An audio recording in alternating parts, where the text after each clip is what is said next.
hello there. Buongiorno. You know something? We are taking the month off, but we're putting out some of our favorite bonus episodes every Wednesday in the main feed. And this one, I know it sounds boring. I know you saw the title about windshield wipers and you thought, I'll pass. Don't you dare pass on this one. This story is outrageous. It's about a man who does a great thing and then bad things happen and he handles himself very, very poorly. Kristin, I got to tell you, some of our best episodes are about some of the most mundane things you can think of, okay? It's true. You're going to look at windshield wipers in a whole new way, and I know you think about windshield wipers constantly. All the time. Sometimes I get in car wrecks because I'm just focused on the windshield wipers. We've all been there, Norm. We hope you enjoy this episode, and we really hope you enjoy it so much that you decide, my God, I got to have more of these too. I got to get on over to patreon.com/oldtimeypodcast and reap the rewards of joining the community. Norm, tell them why they should join now. In the month of June, we're doing a special promotion, our $10 Pig Butter Investor tier, which gets you ad-free episodes, video episodes, 10% off merch, signed card and stickers, access to our trivia. Access to trivia. They can play trivia. It's a whole thing. Absolutely. It's 50% off in the month of June. Only $5 gets you all that. My goodness. And also, for our current patrons, don't worry, baby. We got you. We're still putting out a bonus episode in June. We're still having trivia. We're still having fun. And we will see you in July. See ya. Bye. Hear ye, hear ye. You are listening to an old-timey podcast. I'm Kristin Caruso. And I turn off the tap water while brushing my teeth. It's Normie C. Oh, and on this episode, I'll be talking about windshield wipers. Hey, it's the episode you asked for. It's much requested. Everybody's asking about windshield wipers. And I said, shut up. Okay, I'll do it. Fine. God. Hey, Jeez. I've used windshield wipers before. Yeah.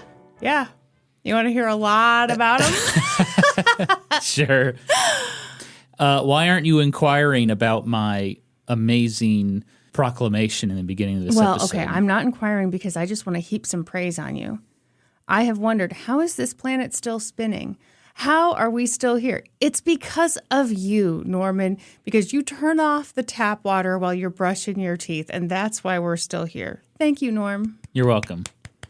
Okay, so I was brushing my teeth the other day, and I use a toothpaste called Sensodyne.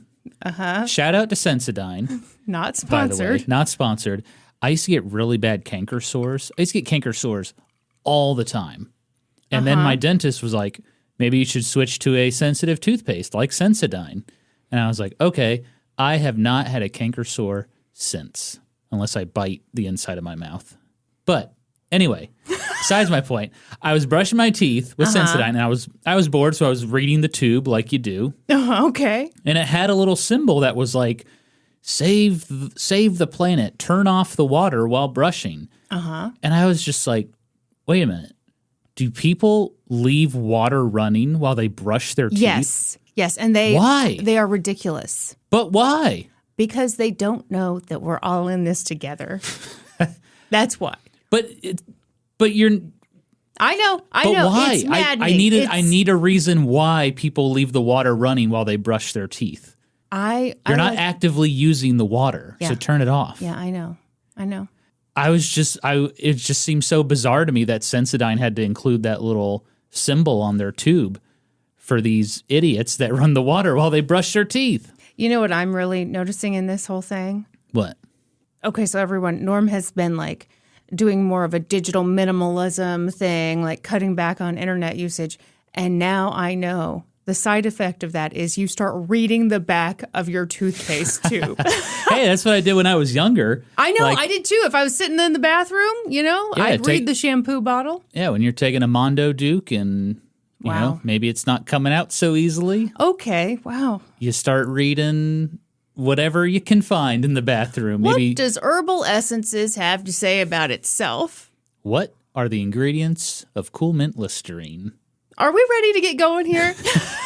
Yeah, it's the bonus episode. I figure it's a little more cash. We can kind of cash. talk a little bit. That's why I'm in this Hawaiian shirt.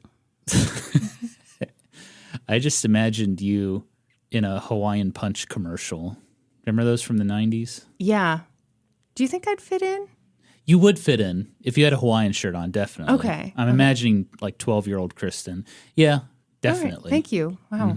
I don't know why my self-esteem got really caught up in that question, but it was there. I felt real vulnerable. I would hope I would fit in one of those commercials.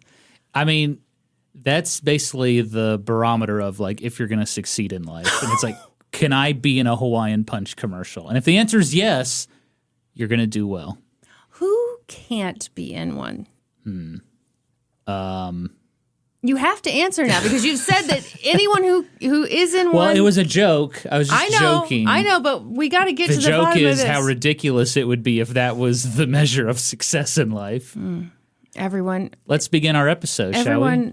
As someone who has known Norm for many years, let me just tell you what this means. What this means is Norm did think of the kind of kid who couldn't be included in the commercial, but he doesn't want to say because it's too judgy. Some people weren't brought up with judgment in their lives like I was. All right. You ready? Yes. Okay. Windshield wipers. Yeah. What have windshield wipers done throughout history? What do you mean, what have they done throughout history? They've wiped windshields. My God. It's in the name. When were the first windshield wipers invented? I guess you're going to tell me. Do you really think I'm not going to tell you? Yeah. Okay. Yeah, just hang on. I'm going to guess 19th century. Give me a year. Come on. 1873. Wow. And they were hand crank windshield wipers. You had to crank them. Uh-huh.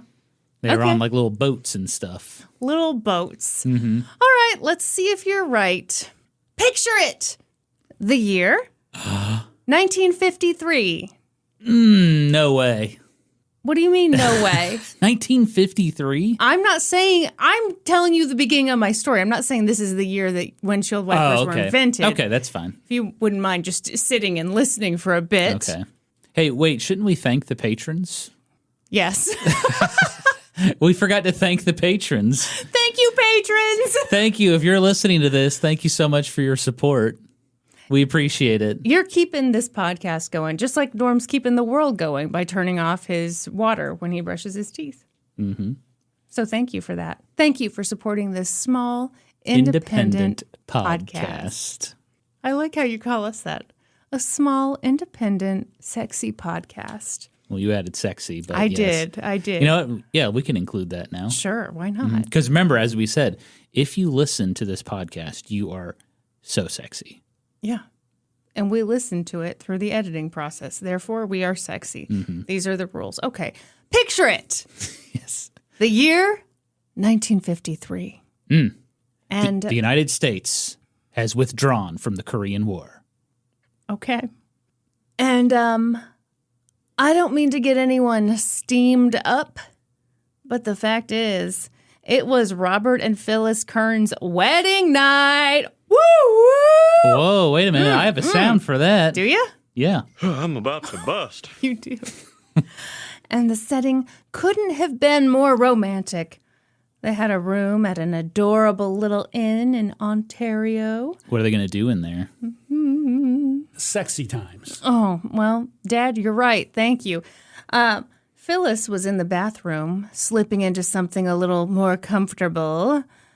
And meanwhile, Bob was on the edge of the bed, opening up a bottle of champagne. At least, that's what he was trying to do. I thought that might have been a euphemism for, like, he was warming up. Hey, Norman. Get fluffing? Or Hey. He was fluffing? Now, before I go any further, let me just say, maybe it was Bob's first time opening champagne. And maybe, since the internet didn't exist, Bob had never seen a bottle of champagne opened before. You know, you just don't know what his life experience was. Are these more euphemisms for sex? No, these are not euphemisms. It's a literal bottle of champagne, Norm. Okay. It's their honeymoon night, you know? Okay. It made it seem like you were saying he didn't know how to have sex because maybe he had never didn't. been on the internet before. That could also be true. I guess they have had no books back idea. then, though. They did have books. Yeah, or, father-son talks. Sure. But yeah, it is entirely possible that this was his first time having sex and also the first time he opened champagne. A lot of firsts. Uh-huh. First marriage? First marriage. Okay, yeah. Very special day then for Bob. So anyway, he's working on this champagne, and Norm. And this is not smiling. a euphemism. He's working on the champagne. He's working on opening this champagne, and he's working on the cork. All of a sudden, boom! The cork shot out of the bottle. It rocketed right into Bob's eyeball. Boom! So he came on himself.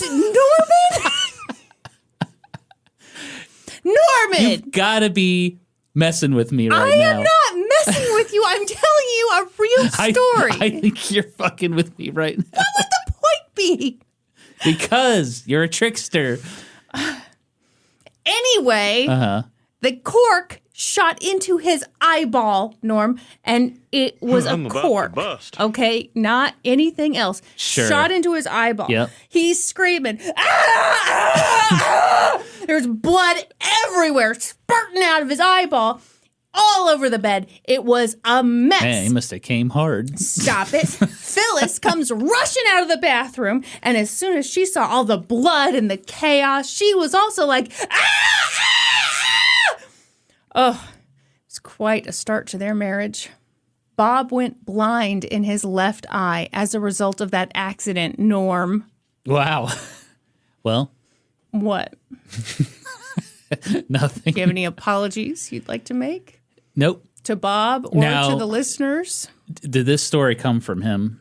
What do you mean? Is he did it the only come from- source of this information? What are you talking about? Are you still thinking that this is a story about some guy jerking it? Because it's It not. could It's a be. real story. Okay, well, maybe he was a little embarrassed that he came all over himself, so he substituted in a champagne bottle instead. You think he went blind from cum in his eyeball? If you don't get water on it immediately, you could affect Norm, the eye. I think there'd be a lot more blind people in this world. You're actually really right about that. This is disgusting. I know. This is an episode for the holidays, Norm. How dare you? Hey, it's a bonus episode. Oh, so all bets are off. Sorry, folks.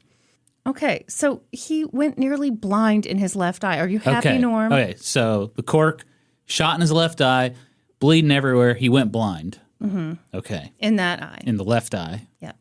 Now that is awful, but this is one of those stories where someone turns an adversity into an asset.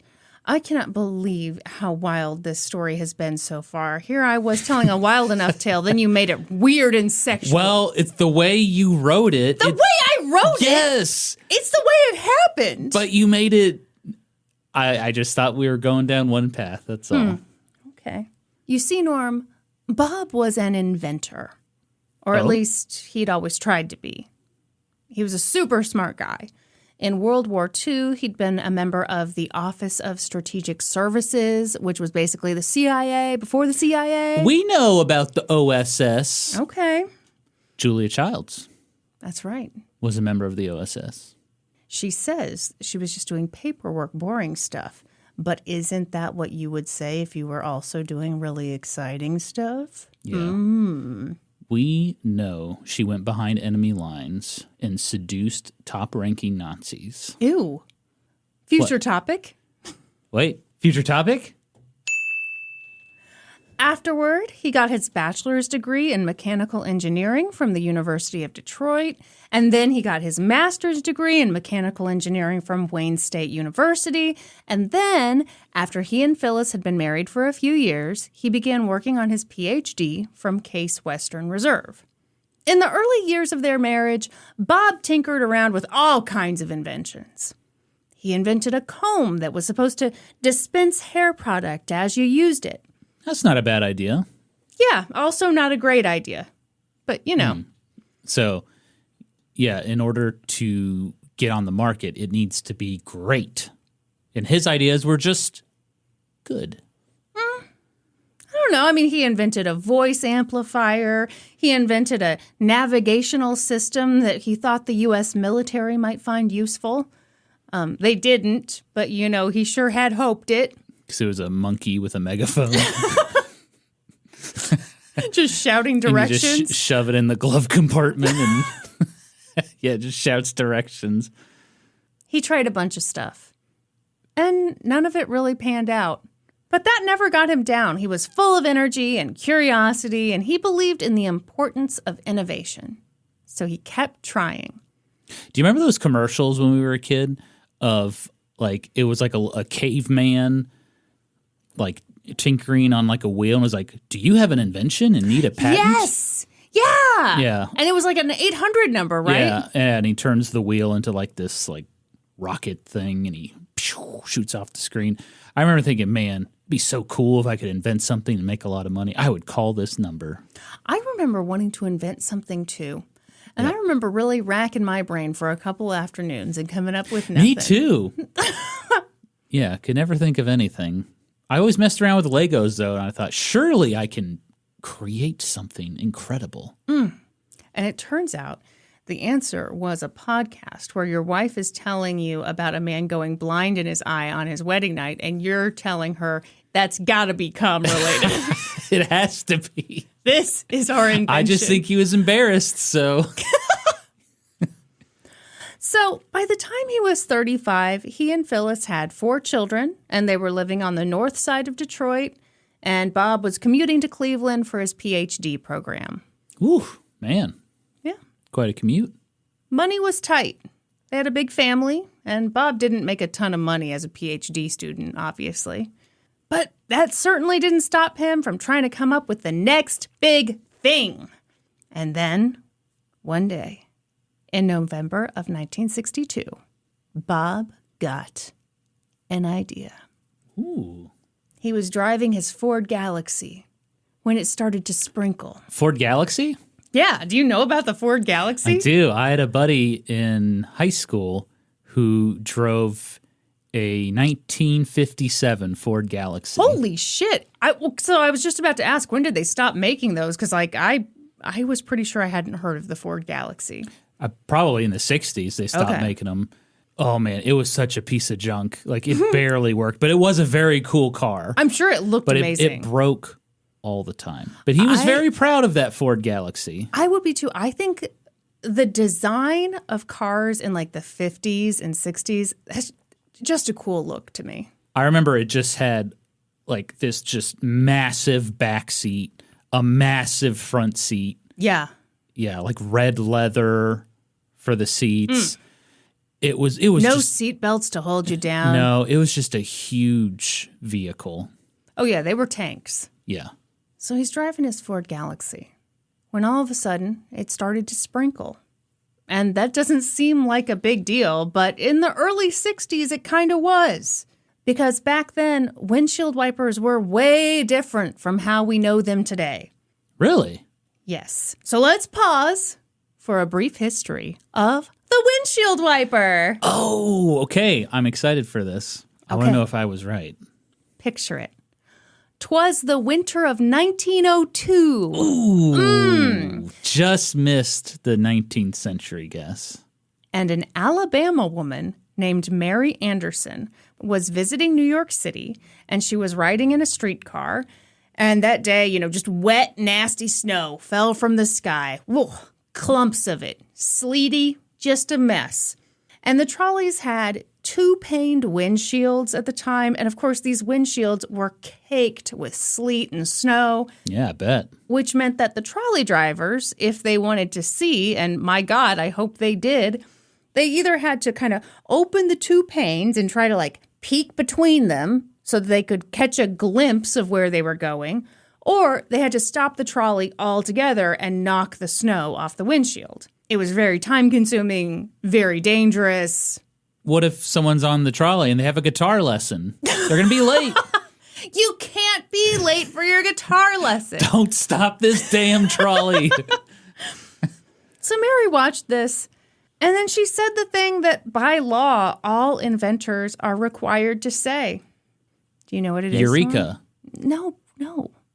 No, this is when you first see the problem. Obviously, by law, you have to say eureka when you think of the idea. But when you first see the problem. There's got to be a better way. Yes! There's got to be a better way! That's what you have to say. Okay, so Eureka, she invented one. She sketched out something pretty similar to what we have today. I mean, not exactly, but still. It was a squeegee wiper to run across the outside of the windshield, and there was a lever inside the vehicle which could control it. So I was right. It was hand crank. I mean, basically, yeah. Yeah. So she came up with a mechanism that involved a spring and a weight, and that kept the squeegee pressed up against the windshield. And she called it a window cleaning device. She got herself a patent, which was granted in 1903. And from there, nothing happened. Really? I figured trolleys around the U.S. would be lining up for that thing. Yeah, it's a great idea. Yeah. She tried to get people interested. She specifically tried to get car manufacturers interested. Absolutely. When the Model T rolled around, I'm sure she was like, hey, Henry Ford, maybe you could stop being so anti-Semitic and purchase these windshield wipers instead. Or window cleaning devices. Oh, wait, did they just steal the idea and say, oh, but ours works differently? No. We don't use a lever, we use a button. And So that's it's different. way different. So you can't even be mad. No. So there's a couple reasons why people think that her idea didn't take off. Well, for one thing, when she wrote to these companies, they tended to tell her, we just don't see any commercial value in this. Oh, interesting. So one thought is a lot of vehicles at this time were kind of open air. Right. And so there was So you wouldn't this, drive in the rain anyway. I think that's kind of where people were thinking of, like, you know, Yeah. If it's raining, I'm not driving. I'm so just why not would I going need that? anywhere. Yeah.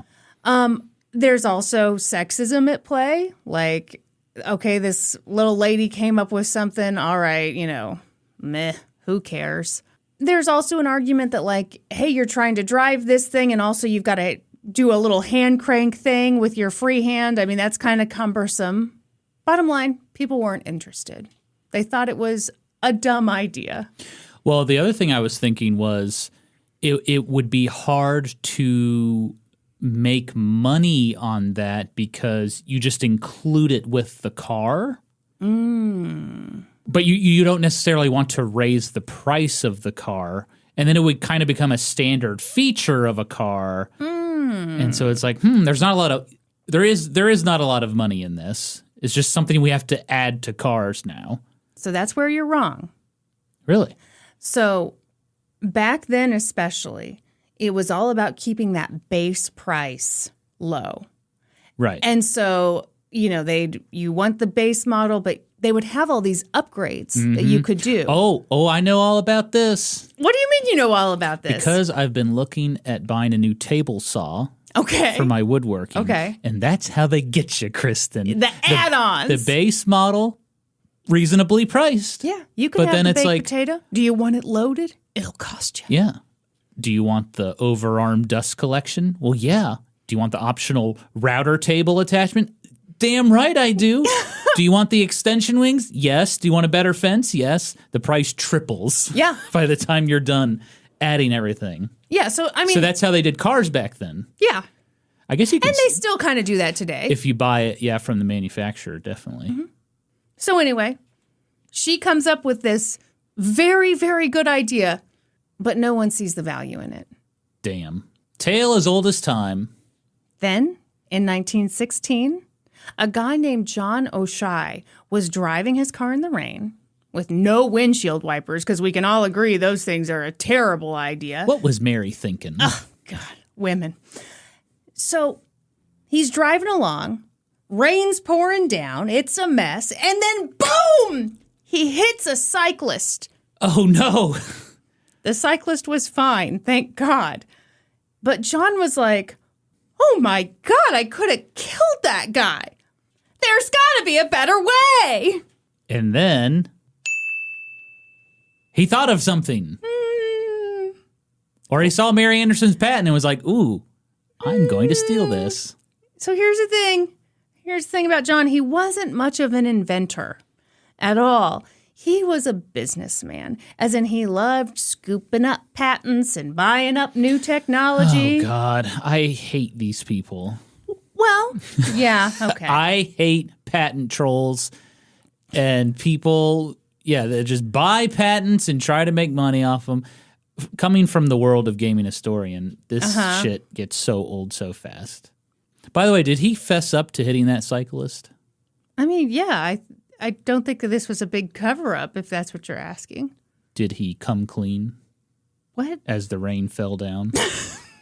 Let the rain fall down. I should have known you were gearing up to sing that song. Oh, I'm coming clean. For hitting that cyclist in the rain. He was a businessman, so he started selling windshield wipers. The story is kind of like he found this local company that was already kind of doing it, so he found another company to market it. You know, you hate this guy. I'll just tell you right now. I hate him already. And, people kind of liked him. They were better than nothing. If you were crazy enough to drive in the rain, which, I guess very few people were willing to do back then. But these windshield wipers weren't great by any means. No? Why are you smiling at me? Oh, when you said people weren't willing to drive in the rain, I'm thinking of what? For some reason, I'm thinking of that video of the two women who were looking for the candle store. We love because they were driving in the rain, right? It was two old ladies driving in the rain in what looked to be like it looked like they were lost in a storage facility. It looked like a storage unit facility. But they were looking for the candle store. They were looking for the candle store, and they turned left and went off an overhang, and they were fine. A huge crash. It sounded like a horrible crash and accident, and then the one lady just goes, "Oh, what happened?" She's all casual, like. I mean, little old ladies, you see it all the time. They come back from the grocery store. There's blood on the hood. They're missing a fender, and they're like, I don't know. Someone must have hit my car in the parking lot. I did feel a bump. I wonder what that was. So, picture it. These are old-timey times.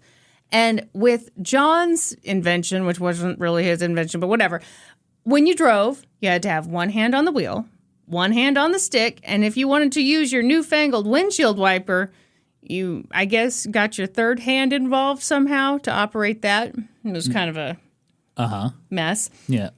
So all of that led a guy named William Falbeth to say...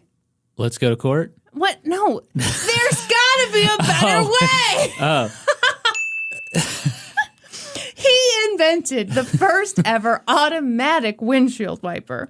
His windshield wipers weren't hand operated. They were vacuum powered, and that made them a lot more user friendly. Oh. It is kind of funny. They did eventually go to court with one another. I mean, yeah, all right. So eventually, legal drama. In 1925, John bought William's idea for $1 million, adjusted for inflation, by the way. $18 million. Whoa. Very expensive. So from then on, for years and years and years and years, windshield wipers did not evolve, not in a big, meaningful way. So by the time the 1960s rolled around, most cars had windshield wipers that ran at 1 speed.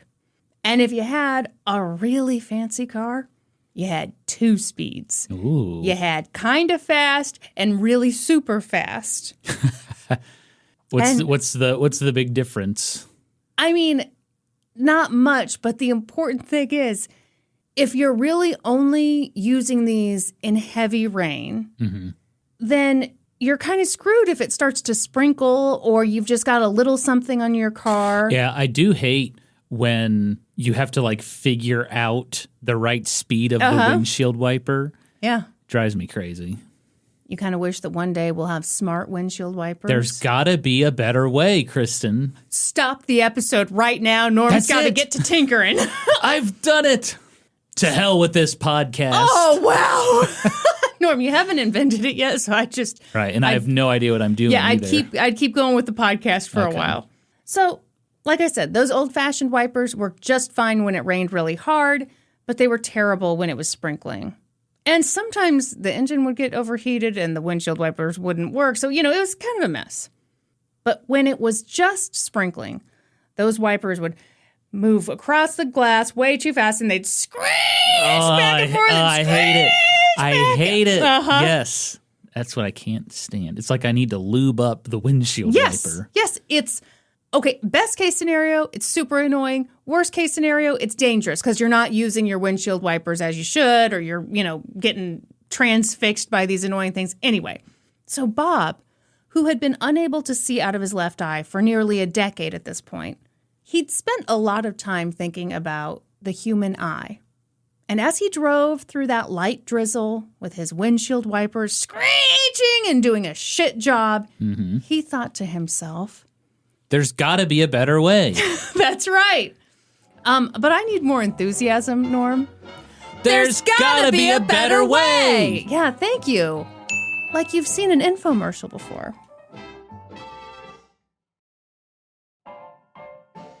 So he's like, I wish windshield wipers worked more like a human eyelid. The beauty of an eyelid is that it's not like it blinks at one speed. You can blink your eyelid when you need to. Beautiful, Norm. For those listening to the audio version, I'm just blinking very fast. Beautifully. As Bob drove, he thought to himself, I wish that windshield wipers were like that. I wish you could change up their speed based on the conditions. And of course, because he was an inventor, that wasn't just a passing thought. That was his eureka moment. He realized that what the market needed was a brand new intermittent windshield wiper. Wow, Bob was so excited! Yes, this is what people are clamoring for. First of all, he thought it was a great idea. But secondly, he was excited about this idea because it was an idea for the automotive industry. Money. Dollar signs. Well, actually, you're a little too cynical, Normie C. Bob was excited because he was a true Michigan boy. Oh, well, yeah, Motor City. Yes. He lives in the Motor City. He grew up just outside of Detroit. He came of age at a time when America's automotive industry was, arguably at its peak. Everyone he knew worked for Ford or Chrysler or GM. And there was a lot of pride in being part of that industry, and also a lot of pride in innovating for that industry. But he saw dollar signs, too. Well, of course. Yeah. Of course. Yeah, but let's cut the bullshit, Kristin. Wow. Okay. You're like a Bob truther. You're like, I know that was cum in your eye, Bob. And What I know Bob? You saw dollar signs that night in the rain. Of course he did. Well, yeah, I'm not saying he didn't, but I'm saying a big factor was he was excited to do something that would involve him in the automotive industry. Sure. So, Yeah. Excuse me. Okay. Yes. So, for example, growing up, the dad of one of his friends invented a new kind of car door handle, basically the kind we all have now. Yeah. So before that, most car door handles had a push button on the front. Oh, And that I remember those. Yeah, I remember them too, but they were pretty dangerous because if the car rolled, the door might fly open. And, this was before seatbelts, so... You'd be rolling all splat over the kablooey. place. Yeah. Goodbye, family. Jeez, Kristin. Wait a minute, I have a sad trombone for that. Splat kablooey. Goodbye, family. So Bob grew up around the industry. He'd seen people have success innovating for that industry, and he knew that if he could figure out how to make a new kind of windshield wiper, he could live the dream.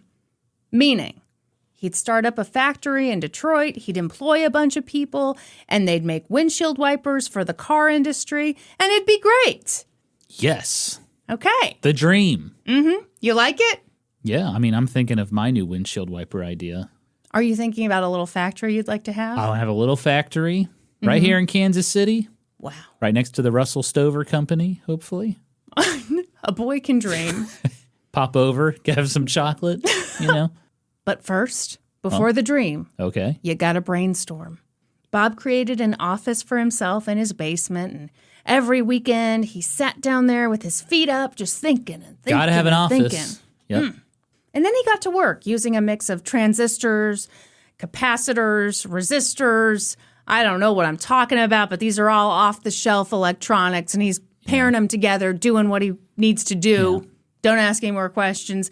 He filled 23 300-page books with findings from his basement experiments, just writing stuff down. Wow. By the summer of 1963, he'd made pretty good progress. He'd created a little model of this brand new type of windshield wiper. They were pretty incredible. Bob's windshield wipers could vary in speed according to what the driver wanted. When he was ready to test his design in the real world, he put it in a little red box and he installed it onto his Ford Galaxy. On the front of the box, he wrote the following message. For engineering tests only. Do not open. Proprietary design. Property of Kearns Engineers. From that point forward, Norm, it was game on. Bob discovered pretty early on that there was no better test for his windshield wipers than real rain. He'd tried using just regular tap water.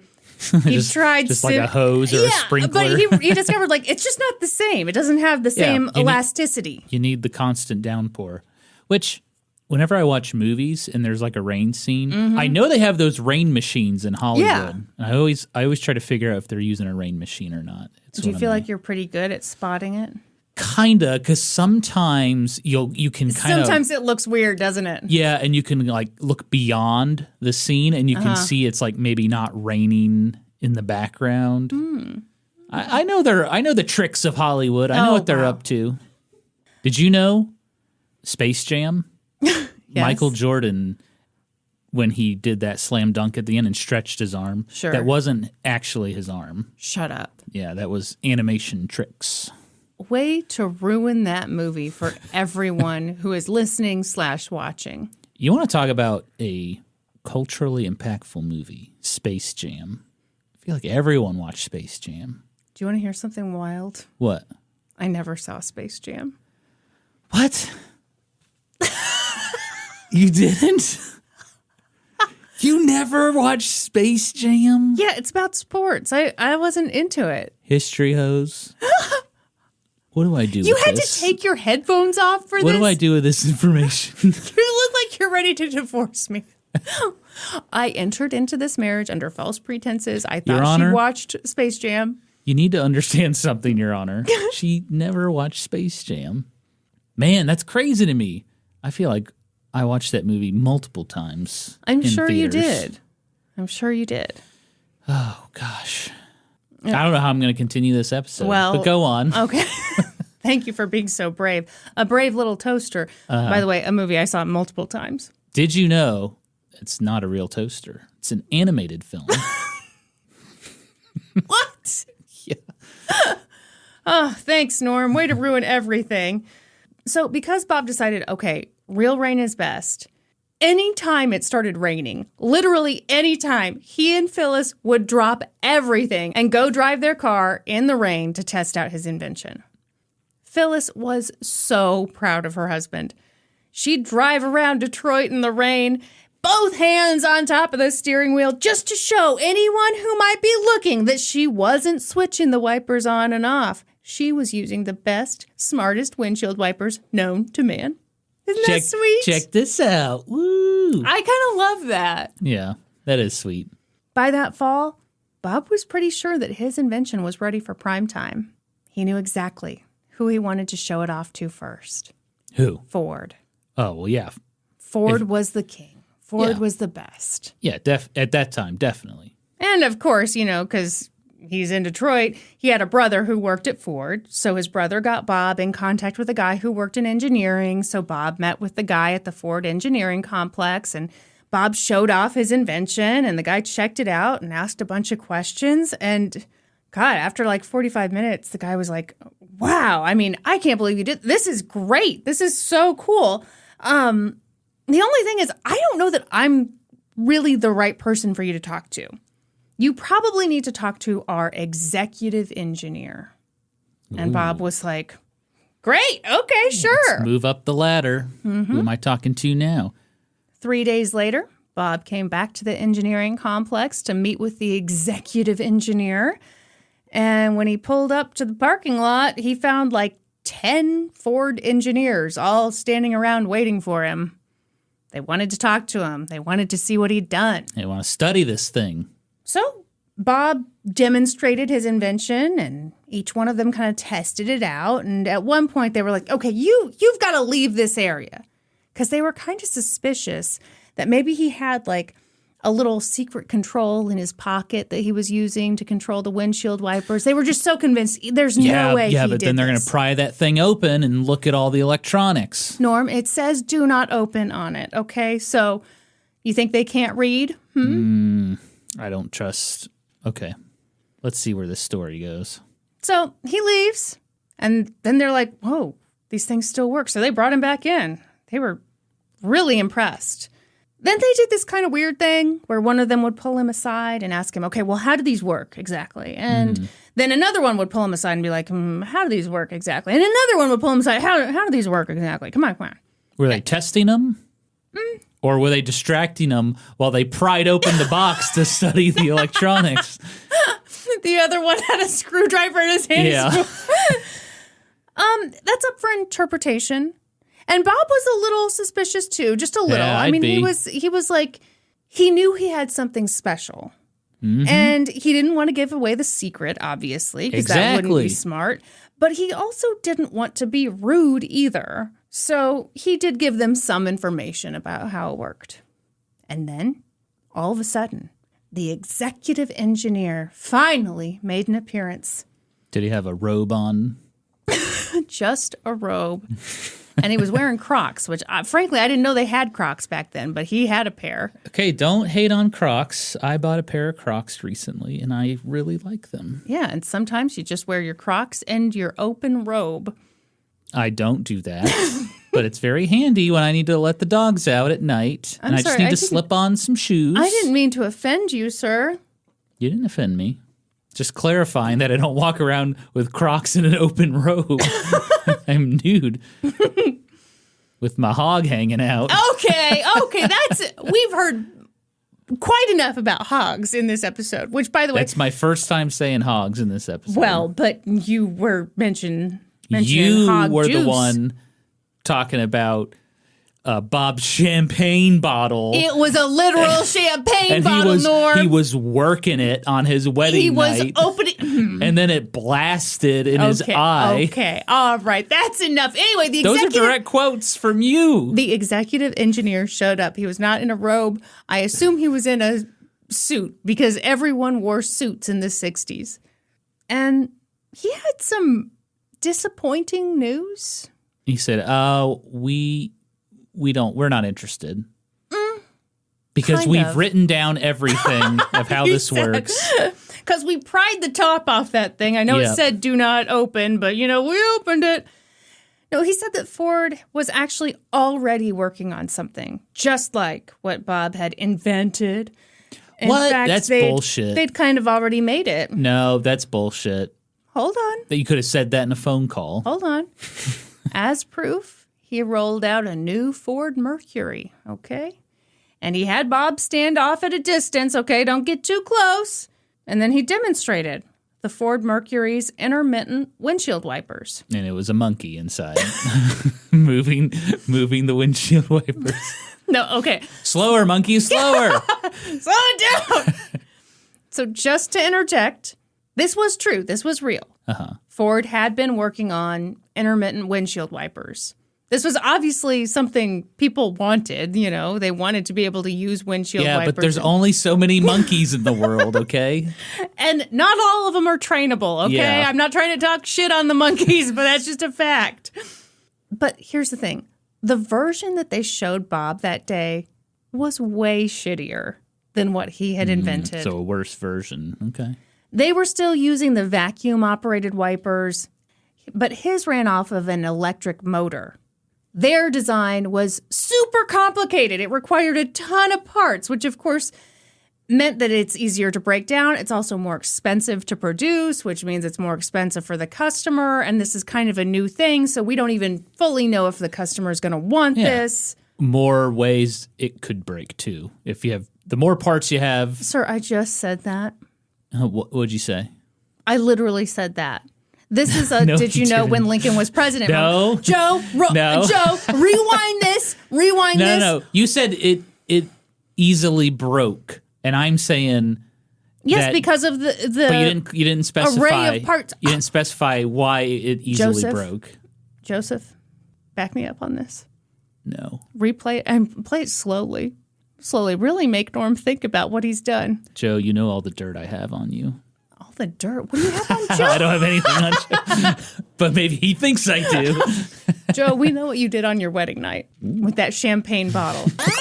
Their design was super complicated. It required a ton of parts, which of course meant that it's easier to break down. By contrast, Bob's design was sleek and inexpensive. And because his design required fewer parts, that meant fewer opportunities for it to break down. Interesting. Yeah, I don't know if you heard that before. You heard that from me, my insight. So Bob was standing there, observing Ford's best attempt at an intermittent windshield wiper. Did he give a good chuckle? He's like, huh. I don't know about that. And the executive engineer said something to the effect of, yeah, we're pretty far along on this, but, if you want to show Ford your invention, I guess Ford will have a look at it. We'll take a look. But they're looking at it right now. Well, yeah, but, his is still kind of in research and development. We can all agree none of us have really perfected this, right? We're all working toward this same goal here. Uh-huh. By the way, Bob, how much does it cost to build your wipers? Also, we have some tests that your wipers will need to pass if you want us to use them. I thought they weren't interested. Well, they're maybe a little interested, but they want him to know that they are also really ahead of the game, too. Yeah. And, maybe if he happens to beat them and, they can work something out, then maybe they'll do something. Why are you looking at me like that, huh? You're looking at me like I'm the engineer from Ford. I've got nothing to do with that guy. Anyway, continue. I don't trust these Ford folks. Because you're a Chevy man? Is that what you're saying? I'm more of a Toyota boy myself. So he's like, we have some tests that your windshield wipers would have to perform. First of all, we need them. Do your windshield wipers require monkeys? Because ours don't. We're just curious. How many monkeys and how many penguins are involved? Oh, now you're getting penguins involved. They had to reach out to other beings. I'm sorry. Maybe the penguins could be like the air conditioning. They'd like breathe. That'd be adorable. Breathe their penguin but also breath. Very cruel. That's something from the Flintstones. Yeah. It'd be like Fred's got a brand new penguin on his vehicle, just blowing his cold breath in your face. You think your job blows? Wow. Well done, Norm. So anyway, as I've been trying to tell you, they tell him, if you want your windshield wipers to even have a shot at being in Ford vehicles, you're going to have to pass a couple tests. For one thing, your wipers need to run 3 million cycles, and they have to be able to work in temperatures as hot as 270 degrees, because apparently it's like flaming hot under the hood of a car. Fahrenheit or Celsius? I assume Fahrenheit, because this is America. Cook a nice little quiche in that car. You sure could. So, once you do all that, Bob, you just let us know. Bob was pumped. He was like, oh my God, woo-hoo, I'm going to do it. I just have to get my wipers to pass these tests and I will be golden and Ford will carry my invention. He was so excited. I already know where this story is going. Oh, where's it going, Norm? Ford is going to steal and copy his idea. By the time he's done with all these tests, Ford will be like, oh, yeah, we're not interested anymore. And they're going to put out their windshield wiper, and it'll be exactly like Bob's. And Bob will say, let's go to court. Will he? And then he'll win. That's an interesting theory. Let's see how it pans out, shall we? Okay. Let's see how it wipes out. Very good. So Bob went home, and he immediately got to work putting his wipers through the 3 million cycles. To do it, he set up an aquarium in his basement, and he put the wipers in it, and instead of filling it with aquarium water, he filled it with water that he'd mixed with some oil and some sawdust, because he felt like that matched the resistance that would be a better test for his wipers. Yeah. So he ran the tests, and Phyllis helped by monitoring the wipers while he was off working on his PhD. Oh, Bob was so passionate about his invention. It was all he thought about, all he talked about. Did Phyllis stand there and just count? 1, 2, 3. I mean, Phyllis did a lot of work. She's raising these darn kids. And Hopefully they had a counter going or something. I would assume they did. But yeah, she was basically a lab assistant. Yeah. Now, Bob wasn't money motivated. Norm. Sure. But it's worth noting that he and Phyllis really needed the money. But he wasn't money motivated. Well, not entirely, I don't think. Money can be a factor in your motivation, but that wasn't the sole thing driving this. Sure, two things can be true. Yes. As I have famously said on this award-winning podcast for intellectuals and sexy people. Okay, sexy intellectuals is what we say. Sexuals. Okay. Okay, so they needed money because they had a bunch of kids. They would eventually have 6 of them. Woo! Yeah, good Catholics. But money trouble, shmoney bubble. Bob and Phyllis were about to hit it big. All their money troubles were about to be gone thanks to these wipers. Am I right? Am I right? You're right. Okay. By November of that year, Bob had put his wipers through more than 3 million cycles because he wanted to be extra sure he'd done it right. He said 20 million. No, he didn't go that far. Went above and beyond. Once he was super confident, he called up Ford and he gave them the good news. He'd done it, he'd done it, he'd done it. Except they didn't care. Because they made one themselves. Turns out you don't need a monkey. You just need to rip off Bob. Exactly. And that's what they did. All of a sudden, Ford didn't seem very interested in his wipers. That was tough, but Bob knew that he had to make something work, and he was getting kind of nervous because even though he'd invented this thing, he didn't actually have any patents on it yet. Ooh. Yeah. Huge mistake. Well, Always get the patent first. before you talk to Ford. That's the famous saying. Before you talk to anybody. No, just Ford. That's the saying. So in order to get patents, he needed to have money because it's not like they had that 1-800 number. You got to You didn't see the commercial? Yeah, they got to pay the attorney to get the patents filed, all that stuff. So Bob's in this pickle, and he decided to call up this guy named Dave Tan. Dave and his 5 brothers ran the Tan Corporation, which sold car parts to a bunch of different car makers in the area. The tanning salon. That'd be really cute if they also operated tanning salons. Yes, it would be. Bob figured maybe Dave would take a look at his invention and want to buy it off of him. So he pulled up to the Tan Corporation for his meeting with Dave, and he showed Dave the wipers, and Dave was like, "Whoa, this is so cool. This is great. Could I drive your car around for a while to really test it?" And Bob was like, "Yeah, of course. Go ahead." Mm-hmm. And boy, you are just suspicious of everyone. I am. Wow. From the tanning salon owner to the engineers at Ford, no right. one can be trusted. Yep. Or the guy that hit that cyclist that sang the Hillary Duff song. I mean, it wasn't the Hillary Duff song back then. I think he wrote that song for that moment. Don't you agree? Yeah. It was probably some World War I marching song. Let the rain come down. In Germany. Da, da, da, Oh, wow. da, da. Very good. So, yada, yada, yada. Dave was so impressed that he was like, "Hey, let's make a deal." And they did.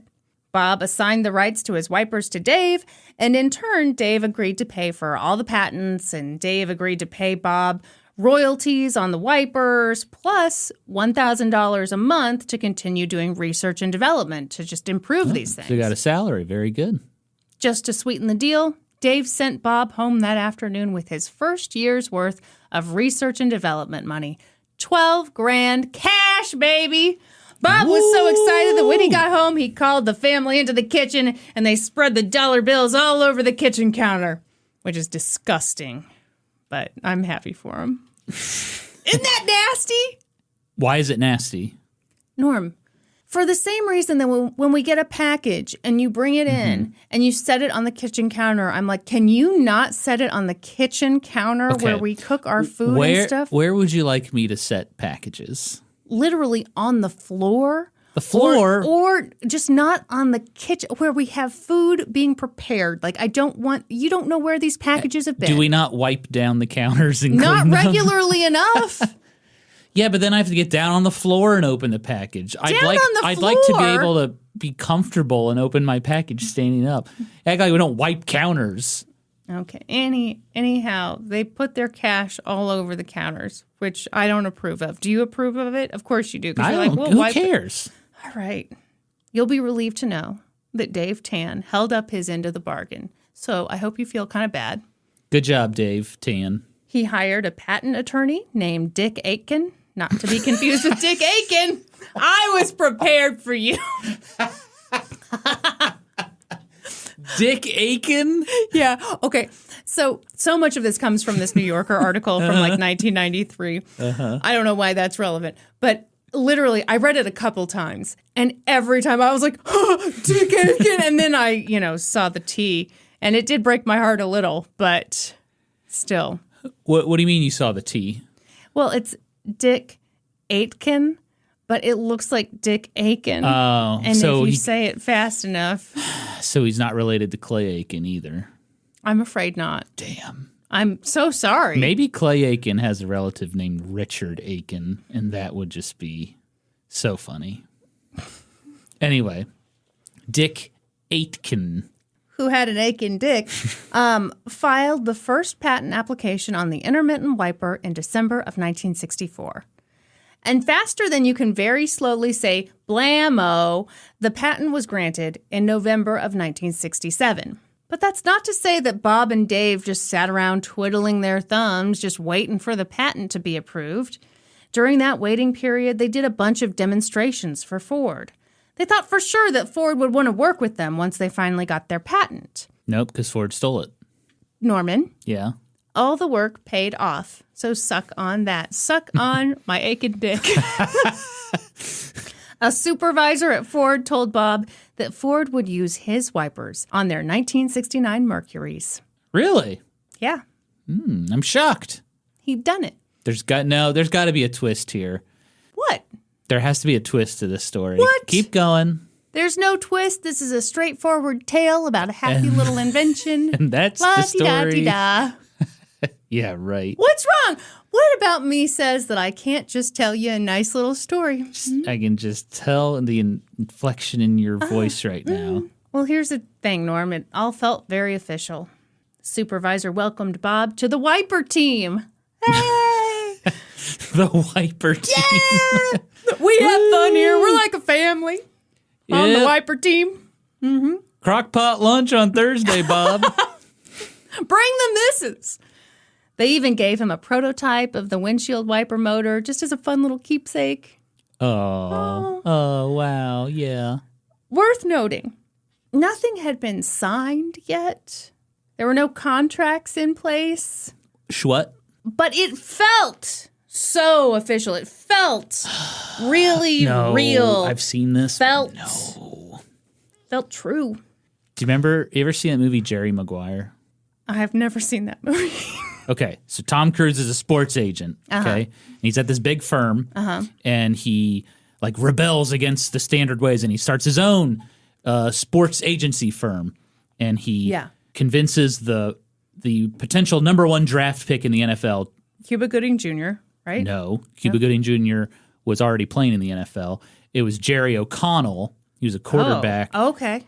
And he was like, I'm going to be your agent. He's like, yeah, we'll shake on it.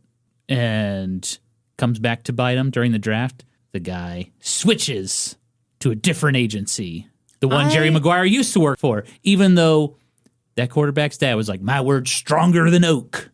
You got to sign stuff or else you'll end up like Jerry Maguire. I have always said you can't trust Jerry O'Connell. That's his name, right? Really? Yeah, I've always said it. Why? I've just got a feeling. You know, Jerry O'Connell was also the guy in Can't Hardly Wait. Trent McNeely?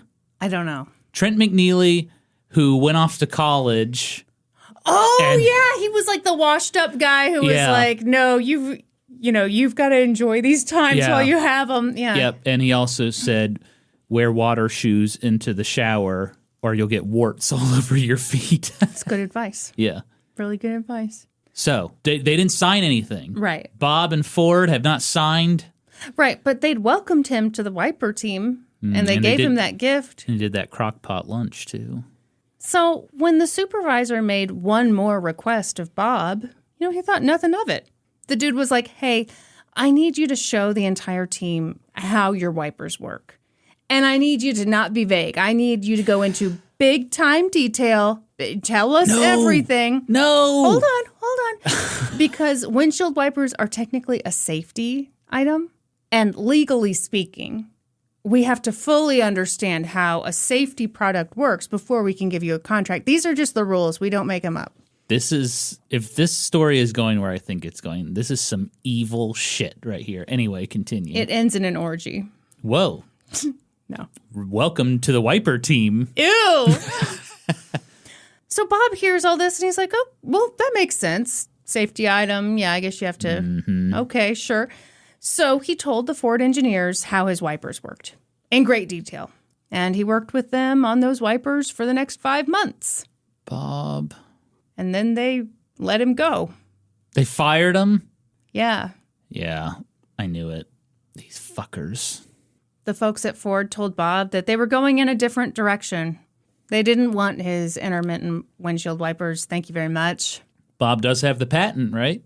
Yeah, he does. So that's exactly one thing. Right. That's one thing. Okay. Yep, can't take that from him. Bob was sad and kind of confused, and he was even more sad and more confused when the 1969 Ford Mercury hit the market.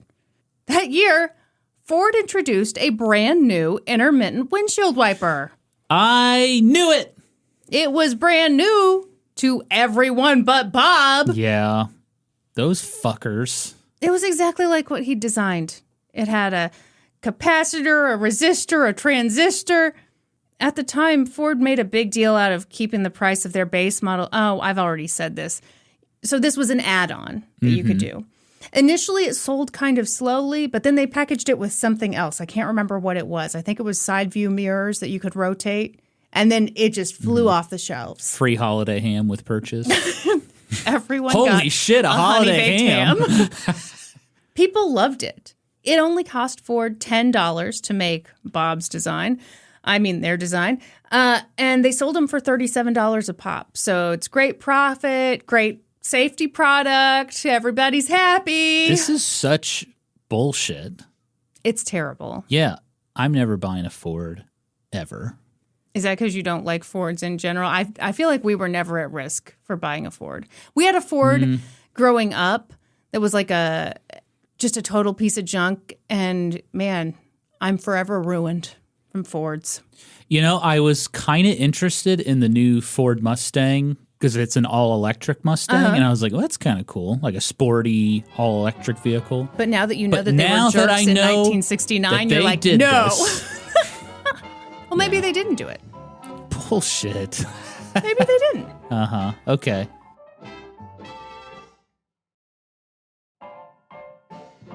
Bob was stunned. He tried calling up his good buddies at Ford, but Were they screening his calls? Oh, shit, it's Bob again. yeah, basically. He quickly realized that those people weren't really his buddies.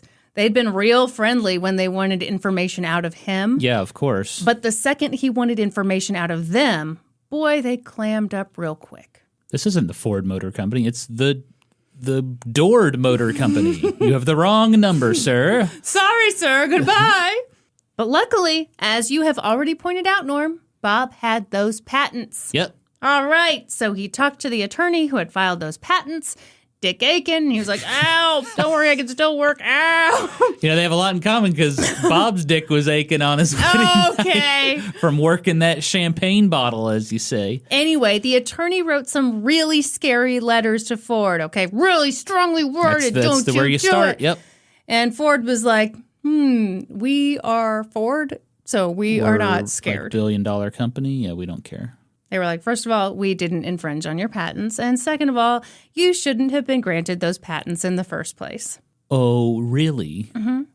Bob was incensed. Yep. He went to Dave Tan, the guy who'd worked with him on getting those patents. And Bob was like, Dave, you got to sue Ford. What they're doing is wrong. They stole my design. And Dave was like, I mean, yeah, you're probably right. And that sucks. But we can't take on Ford. No, we supply parts to Ford. That's a huge part of our business. If we sue Ford, We will tank our entire business. And keep in mind, this is his family business, in Yeah. addition to it being, a fairly damn, sizable that business. sucks. Yeah. That's something you don't think about. But yeah, 'cause this they were is not the doing guy other who's going to stuff. sue Yeah. Ford. Well, then can't Bob just sue Ford? Eventually, Dave agreed to sign the rights to those patents back over to Bob. Oh, what a good guy. Yeah. But, Bob really struggled. This was his first big invention. It was really cool. It was a total game changer. He'd worked on it for years, and he hadn't gotten any credit for it. To make matters worse, pretty soon, other car companies started ripping off his design. Yep. And by other car companies, I mean literally every other car company. Chrysler, GM, Saab, Honda, Volvo, the list goes on. Dord? Dord. The Dord Motor Company? Norman, for a split second, I was like, oh my God, did I forget a car company? Yeah, Dord. Dord. Everyone forgets Dord. By the 1970s, everyone was using intermittent windshield wipers. People demanded them. They were so much better than what we'd had before. Absolutely. Eventually, Bob moved his family from Michigan to Maryland for his job at the Bureau of Standards. But, he never really got over that pain. That just sucked, what had happened to him. Yeah, it's bullshit. And then, in the summer of 1976, his son Dennis came home with an intermittent windshield wiper. It was being sold by Mercedes. And Bob gave it a look because he was really curious to know how the Germans had put together their intermittent windshield wiper. Kind of cool. They probably did something a little different than what he did. There are multiple ways to come up with the same function. Sure. But holy shit. Did it work exactly like his? As soon as Bob took it apart, he saw that even Mercedes had ripped him off. So he can sue like everybody. For whatever reason, this was the straw that broke the camel's back. He left the family home, didn't tell anyone where he was going. He hitchhiked to Washington. From there, he Hitchhiked? got on a Greyhound bus, which is the worst thing you can do ever. Why did he hitchhike? You're about to find out. He was not in a good... He wasn't doing well. Okay. I mean, this... I don't want to say it broke him, but I mean, it was too much. It was just too fucking much. So Bob is a broken man. Bob's a broken man for sure. He hitchhikes to Washington. He gets on a Greyhound bus headed down south. He had it in his head that Richard Nixon wanted him to go to Australia to work on an electric car. Was this real? No, it was not. But What? it was, he was having a breakdown. Oh, well, yeah. At one point, he thought he was under attack from poisoned gas. Again, not happening, but he was not doing well. During this time period, his hair, which until that point had always been red, went completely gray. Bob was consumed with what he had lost. It wasn't just about money. It was about time. He was in his mid-40s now. His kids were growing up, and he'd spent so much of their childhoods building an intermittent windshield wiper for everyone else, I guess. He'd missed out on so much in life while he was building that thing that made other people rich. He'd never even taught his kids how to fly a kite.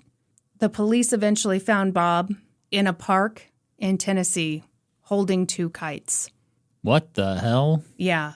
Luckily, he was unharmed. I mean, they got him to a psychiatric ward in Maryland where he stayed for several weeks. And after that breakdown, Bob found himself unable to work. He went on disability. And he just kept obsessing with the ways that these big corporations had stolen his design. It wasn't right. It wasn't fair. He gathered the patent filings from Ford and GM and a bunch of other car manufacturers, and he realized that they'd all just copied the most important elements of his design and put them into their own patents. Mm-hmm. It was too much. And so, in 1978, 15 years after that car ride where he'd come up with the idea for his windshield wipers, Bob looked himself in the mirror and he said, "Let's go to court." See, you had to wait a while, but it eventually came. Yeah. He sued Ford plus several other car manufacturers for patent infringement. Get him, Bob.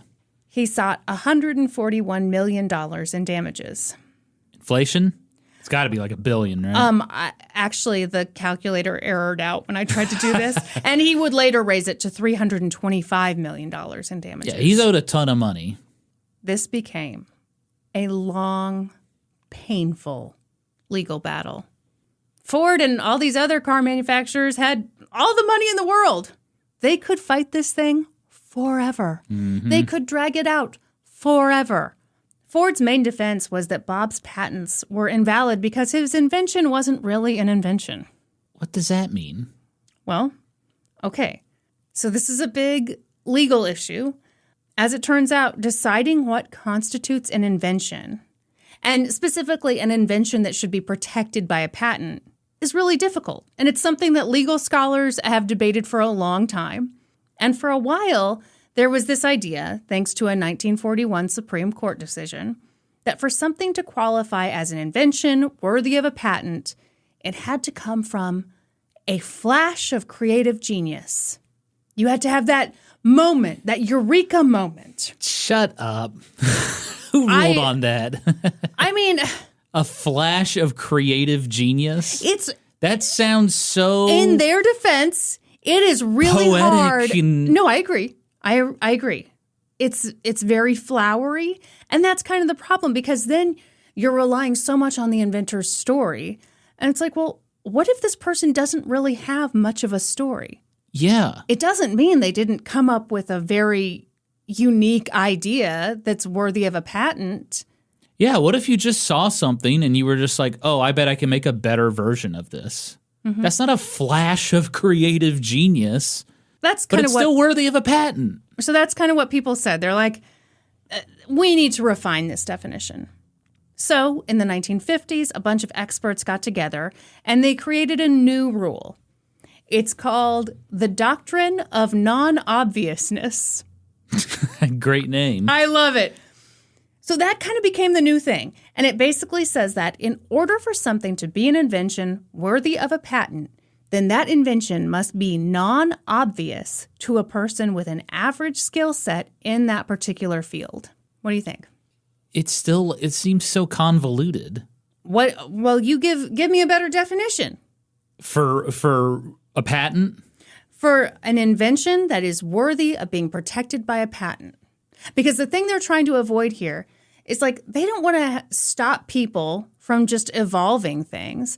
And if there's a next obvious evolution of a thing, and it's obvious to a person of average skill in that field, then no, you shouldn't get a patent on that because that's just something people were going to come up with anyway. And, you know, people at different companies independently could have come up with that thing because it's just... I see what you're saying. Yeah. Okay. So, like, somebody invented the hamburger and the obvious next step was you put cheese on it. Sure. And we're not going to give you a patent on that because that's ridiculous. Cheeseburgers. Yes. I see what you're saying. Mm-hmm. Well, then they should have called it the cheeseburger rule. Yeah. What a bunch of idiots calling this the doctrine of non-obviousness. Yeah. They should have called it the cheeseburger rule. Also, no monkeys allowed in your patents. If a monkey operates the invention, no way, buddy. I love your rules, Norm. We've lost too many monkeys to testicles and now inventions. Well, the monkeys didn't die by testicle, but I see what you're saying. Well, don't you remember in the testicle episode, the Sergei Voronov had that monkey castle in Italy where he's keeping all the monkeys and removing their testicles? I do. I do. That was Future topic? You already covered it. I'll do it again, damn it. Oh, my 'Cause I have a God. patent on that topic. I bet you do. So in other words, would another engineer working on windshield wipers have inevitably come up with the intermittent windshield wiper in this kind of design? See, and that's my problem with this rule is like, how do you determine that? What do you mean, how do you determine that? How do you determine if it was obviously the next step in the evolution of windshield wipers? First, buddy, you look yourself in the mirror and you say, let's go to court. And then you go to court. And then you have a bunch of other people in windshield the wiper field engineers, but he's testify. suing the people. He's suing all the engineers. So they can just lie and be like, yeah, of course we were going to come up with this. So Duh. this is part of the problem Yes. with these cases. Part of the problem with these cases is obviously money's always a huge factor, but More money, more problems, as we say. in this case, no, you've got no problems because you can bring all the experts forward to say whatever you want. Like, there's no shortage of experts that Ford could bring in or GM could bring in to say, oh, yeah, we would have come up with that. Exactly. The other thing is... So Bob has to find this stupid engineer who's like, no, we would have never come up with this. Wow, it's amazing, buddy. The other criticism is that this stuff is really complex. Yeah. It's mechanical engineering done by people with PhDs in that field. Yes. And we're trying to determine what would be obvious to them. And the people determining that are jurors, random-ass jurors. Yes. I tried to even explain how these things worked, and my brain tapped out after 3 seconds. And I was like, you're just going to have to know that, it's the windshield wipers on your car, man. I'm not going to explain how it works. Yeah, and this was a big thing with a lot of my game and historian stuff was... Oh, yeah? Well, explaining how a video game works to a judge or a juror, how they're made, how they're programmed, why this game is so much different than this game. Mm-hmm. Makes it very complex. It's very complex. And it's funny because you don't even know, does the juror, honestly, if I was on the jury, I don't know, first of all, that I have the intellectual capacity to keep up with it. And even if I do, am I going to get bored halfway through and kind of daydream and look at the ceiling a little bit and be like, oh, I've looked at the ceiling too long. I got to look back at this guy who's talking. He looks a little annoyed. Just look at the windshield wipers going back and forth. That's all you need to focus on. So yeah, this is a tough legal issue. And there were guys at Ford who were there was one guy in particular, I didn't write his stuff down, but he was interviewed for the New Yorker article. And I did find what he was saying pretty compelling. He was talking about this team they had, and he was like, yes, intermittent windshield wipers, that's where we wanted to get. And we were getting there. It was inevitable that we would get there. So it's just a matter of how do we train these monkeys? Shut up. I'm not letting that joke drop. Evidently not. So this is where this story gets really sad. Because in my personal opinion, I think Ford did steal from Bob. They absolutely did. Yeah, I think they did. When they freaking go over here for 10 minutes while we look at this, and then they, pulled him aside, and he gave them all the information when they hired him. Did he present? I'm guessing he presented all of this in court. No, I forgot. No, he kept it under his hat. It was a weird choice. I don't want anyone to know my great shame where I was pretended to work for Ford. You know what's funny is in several articles, he compared it to being in a bad relationship where you want it to be good. And, when they love you, and then they turn you away and you feel so bad, but then they reach out again and you're like, okay, I'll come back. He was like, that was me. I was just so in love with Ford. I just wanted this to happen so badly that I trusted them and believed them when I shouldn't have. Yeah. I shouldn't have banged them that last time, he said. Shouldn't have done the wiper team orgy. In retrospect, it was a bad idea. It was a fun time, but it was a bad idea. Good times had by all, but I was new there. Yeah. Didn't fit in. Again, this is to me where it gets sad because, like I said, I believe that they stole from him. Does he lose this case? Hold on. Keep your shorts on. Keep your shorts on. And that was wrong of them to do. And they deserve to be sued. Way to stand up, Kristin. To be paid accordingly. But that's right. Not always the way lawsuits work. Nope. And that's certainly not how lawsuits work when they become legal battles, which is what I'm calling this. This is a legal battle. It's not just like, oh, and then we sued, and then we did a quick trial, and wasn't that a wild time? No, probably took years, right? Mm-hmm. So, you ready for this thing to get going? Yeah. First of all, what do you think's going to happen? Because you were teasing me like, oh, how brave of you to say these things. Meanwhile, you're choking on monkey ball jokes over there. I think they'll settle. They'll reach a settlement. Maybe not as much as he hoped. What do you think the settlement will be for? Like how much money? Well, yeah. I mean, what other options are there? Don't sometimes it's like a symbolic gesture, like they don't want money, they want $1. $1 or something, yeah. Yeah, but that's not what Bob wants. Bob wants more than give me $1. $1. Bob's not Taylor Swift suing some radio DJ. You know, he wants a real... That's actually the case I was thinking of, the Taylor Swift case. I don't know. So he sued for what, $300 million or something? Yeah. $20 million. Okay. So this thing kicks off. And Ford and the other car manufacturers did exactly what you think they're going to do. They delayed and delayed and delayed and delayed. And just... Motion for summary judgment. Motion for summary judgment. Denied. Denied. Denied. Just when a hearing was right around the corner, they'd send over a ton of documents. And, you know, Bob's side would be like, oh, shit. Gotta go through and all then these. they'd have to ask for a delay. Of course. So, of course, it looks like everyone's doing this. There's no bad guy here. I really, really need a continuance. What's that from? Is that from Liar, Liar? The greatest courtroom drama movie of all time. Yes, undisputed. Bob became obsessed with this legal battle. He cycled through attorneys. It dragged out for years. He says like he, you know, left them and it was all good. A lot of them say that they fired him as a client. He became very, very intense. By this point, Bob and Phyllis had been married for 27 years. Phyllis had always believed in him. She'd always been so proud of him. She'd put in a lot of work, not just in raising the family, but in monitoring his experiments and running tests on these windshield wipers. Watching the aquarium. But this lawsuit turned Bob into an angrier version of himself. And Phyllis didn't like what she saw. He wanted her to be in this legal battle with him, the same way she'd been in it with his research and development on the wipers. And she just couldn't. Yep. Looking back on it, she said, it had become an obsession. I told him, I can't stand this life. And he said, this is my life. He's in too deep. Yeah. This happened to the Zodiac guy, right? The guy writing the Zodiac book. I don't know. What are you talking about? Remember from the Zodiac movie, Jake Gyllenhaal? Uh-huh. He's married and he's like obsessed with finding out who the Zodiac is, and his wife divorces him too. Because he's like, he will not. He's I love that movie. It is like we got to watch one of the best movies ever made. Love Zodiac.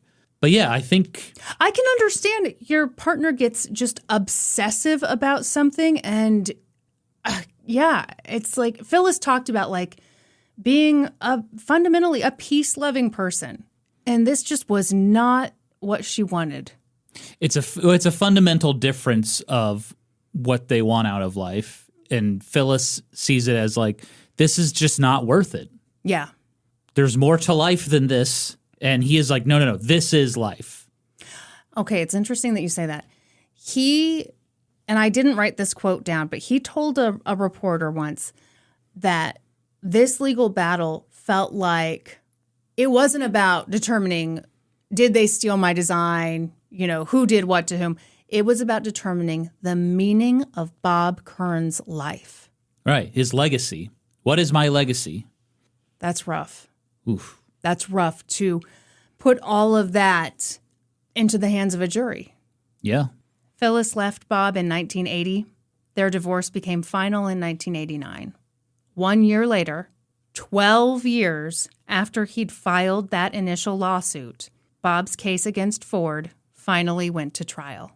Whew, to trial? Yeah. Jury trial? Oh, yeah. Federal case. At trial, the judge was like, okay, we're going to do this in 2 parts. In the first part, we're only going to figure out whether Bob had valid patents, and then we'll determine whether Ford infringed on those patents. And if we get a yes to both of those questions, we'll move on to trial 2, Electric Boogaloo, which is where we figure out how much money Ford owes Bob. That will be the fun trial for Bob. Will it? How much money am I getting? First trial lasted 3 weeks.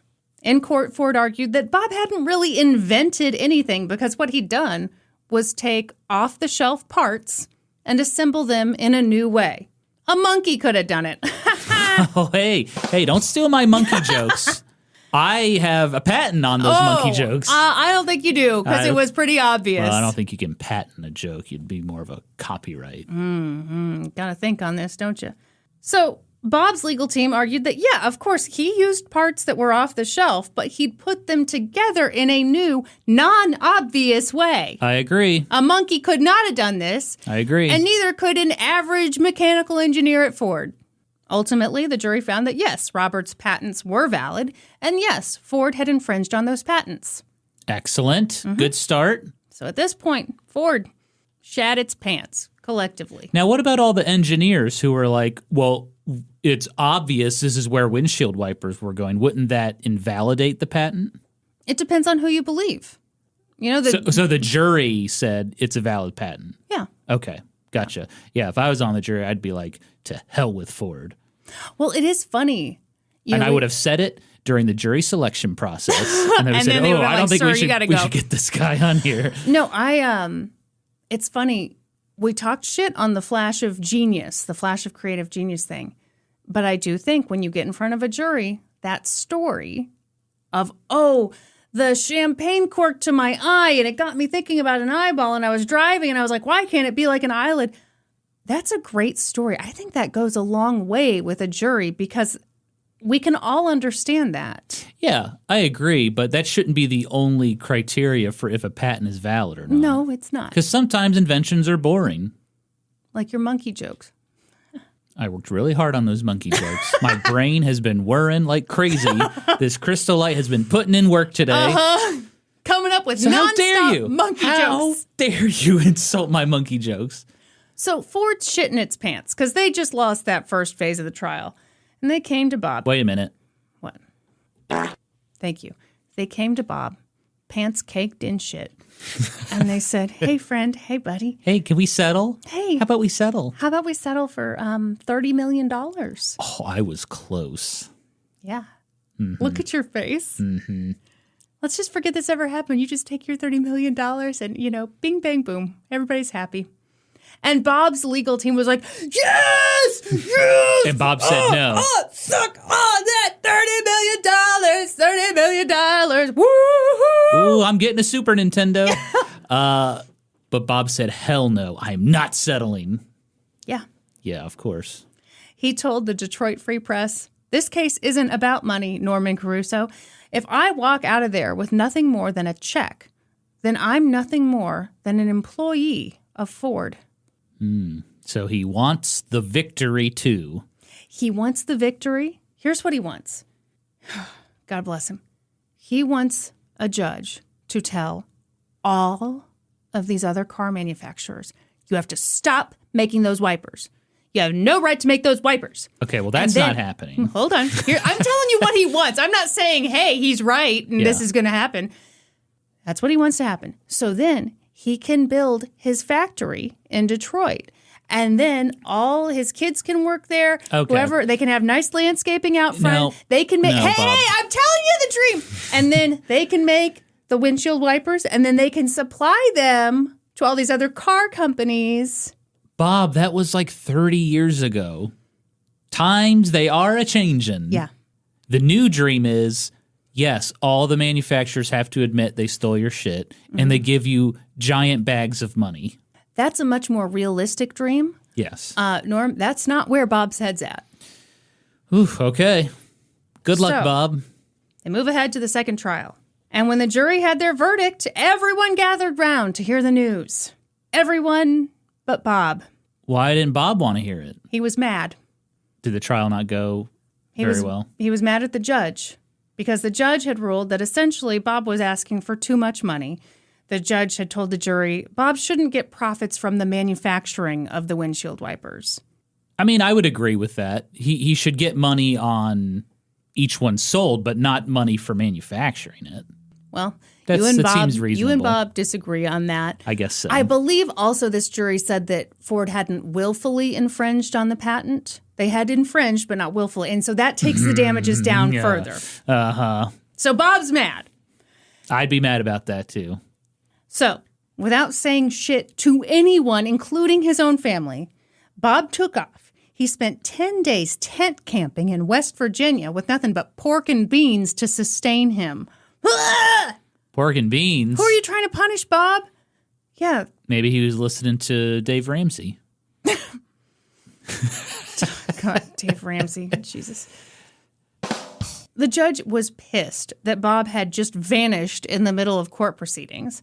So when the jury awarded him, you want to take a guess? Well, so they said they'd settle for 30. Bob said hell no to the no, no, no. I'm going to guess $95 million. $5.2 million. What? I know. I think it sucks. Hang on. Hold up. Wait a minute. Yeah. Yeah, it's way lower than... Hold up. Wait a minute. Something ain't right. I agree. I think especially when a case like this finally gets to a jury trial, I think it's reasonable to expect that if the jury is on your side and they say, yeah, you've got a valid patent, and yeah, they infringed on it, I think it's reasonable to expect that you're going to have a massive huge payday. Fuck the pork and beans. Leave them at the camp. I don't know. But no, $5.2 million. That sucks. Do the manufacturers have to say, yeah, we infringed on your patent? Because if they settled, they'd be like, okay, we're settling, like we're not admitting any wrongdoing, but we'll settle. But this way, he's getting less money, but are they admitting? Technically, you never have to admit anything. I could be found guilty of murder by a jury. I don't have to say, oh, yeah, I'm guilty. All I'd have to say is a jury found me guilty of murder. Yeah, sure. Well, I'm just saying. Yeah, but I know where Bob's head is, and he wants that victory. He does. Yep. And so I'm wondering, does he get that? Do the manufacturers have to be like, yes, we stole your windshield wipers, and we're going to put your name on every single windshield wiper we manufacture? Norm, I love where your head's at, but no, they don't have to do any of that. They don't have to do any of those things. In fact, this judge is so pissed off that he's like, okay, all right, $5.2 million. Okay, if Bob doesn't show up to collect his money, then I am going to start another legal proceeding to figure out if this dude is mentally competent. So, show up, dude, collect your money. Come get your money.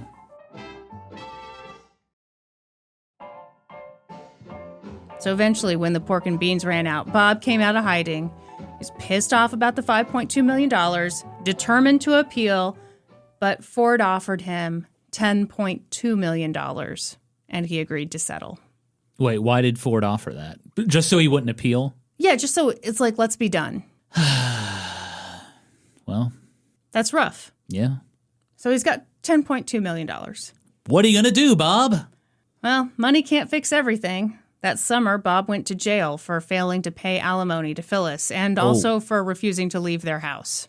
Oh, still in that basement, huh? Oof. When the author of the New Yorker article first met Bob, it was kind of around this time period, just a few months after he got the $10 million deal from Ford. And at that time, Bob was living in an apartment in Houston. He had a sleeping bag on the floor, and legal documents were stacked everywhere, all around this unfurnished apartment, including he had a stack of legal documents on the toilet. Okay. So Bob is not well. No. Yes. No, and it's very clear now. Someone needs to tell Bob no. Because Bob has won by this point. He is settled with Ford. I mean, if you're going to call that a win, which I don't think he would. He's got all these other lawsuits. But it's over, right? With Ford, it is. Just with Ford. Just with Ford. Oh, gosh. So they didn't do them all at once? It was... Hell no. No. Hell no to the no. So he's still got to sue the Dord Motor Company. Dord is next on the list. Well, they have no money, okay? They don't even have a website. Bob did eventually buy a super nice house in Maryland, right next to Mario Boiardi's house. Ever heard of him? Chef Boyardee? Yes. The Chef Boyardee? No fucking way. The heir to the Boyardee. Oh, my God. That would be cool. Norm, you would die. You'd be like, hi, I've always been a big fan. I'm your new neighbor. Maybe I could come over sometime and we could just eat out of a can together. Is Chef home? Where is he? Peek in. Oh my God, he looks just like the can. That would be my hope, is that he looks exactly like the can. Time has not touched him. Mm-hmm. He looks exactly the same. And he's always in his little chef hat. I just imagine him stirring some meatballs. He's wearing a robe. Pot. It's flapped open. He's got Crocs on, but he has the chef's hat, and that's all you need. Big dripping hog. Okay. 2 little raviolis. We don't care about those. No, we don't. So he's got a place eventually next to the Boyardee's place. But Bob was so invested in this legal battle that he spent like no time there. He never got to know the Boyardees. He mostly stayed. Oh, Norm, you're going to hate this. Do you need a moment? No, go ahead. He mostly stayed in Detroit, sleeping on friends' couches. Dude. Or, I know. Yeah, he is not well. No, he's not doing well. Or Dr. Phil, get in there. Dr. Phil! Dr. Phil's going to make this so much worse. Bob, you need help. You need help. You got legal documents on your toilet? You should consider all the germs in your bathroom, Bob. I don't know. Bob. Audience cheers. Woo! Yeah! Tell him, Dr. Phil. So he's mostly on friends' couches. He also, at this point, had an office in Detroit right across from the federal courthouse because he figured I'm going to be there a lot. Yeah. Well, I mean, I guess that's smart. But he would like sleep in his office. Yep. This has become an obsession, an unhealthy obsession. Bob told the New Yorker reporter that he was determined to sue all of these companies until every car manufacturer had to stop making his windshield wiper. Oh, I already told you this. So he could supply that to them. Because he wants his factory. Sunshine, rainbows. Completely unrealistic. Never going to happen. But no one could tell Bob that. By that point, he was dating a woman named Jean. And she'd been so excited about the Ford case being over. Oh my gosh. And she said to his kids, who were all grown by this point, she said, soon it'll all be over and he'll be mine. And Bob's... He'll be mine? Yeah, like I'll have him back, you know? This'll be done.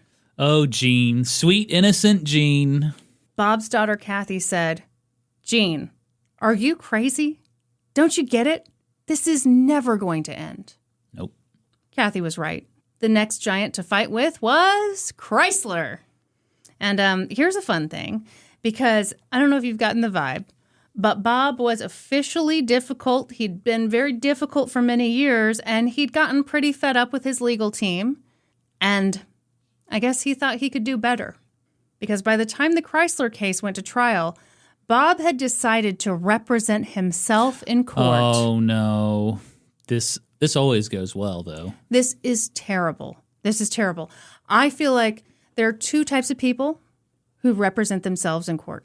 Stupid people and arrogant people. Often, they are combined. Yes. And it's one of those things I want to be super clear. Obviously, Bob is highly intelligent. I have no doubt that if he had a few years to study the law, like he could get a law degree, no problem. I'm sure. He could be an attorney. I'm sure. But yeah, but he's not doing well. No. And also, even if he had been doing well, you don't have those skills right now, dude. No. You're going to represent yourself in a federal trial against Chrysler? Are you kidding me? Yeah, and he lives next to the Chef Boyardee house, and he's not taking advantage of it at all. That's how we know something's wrong. Yeah. Something off with this guy.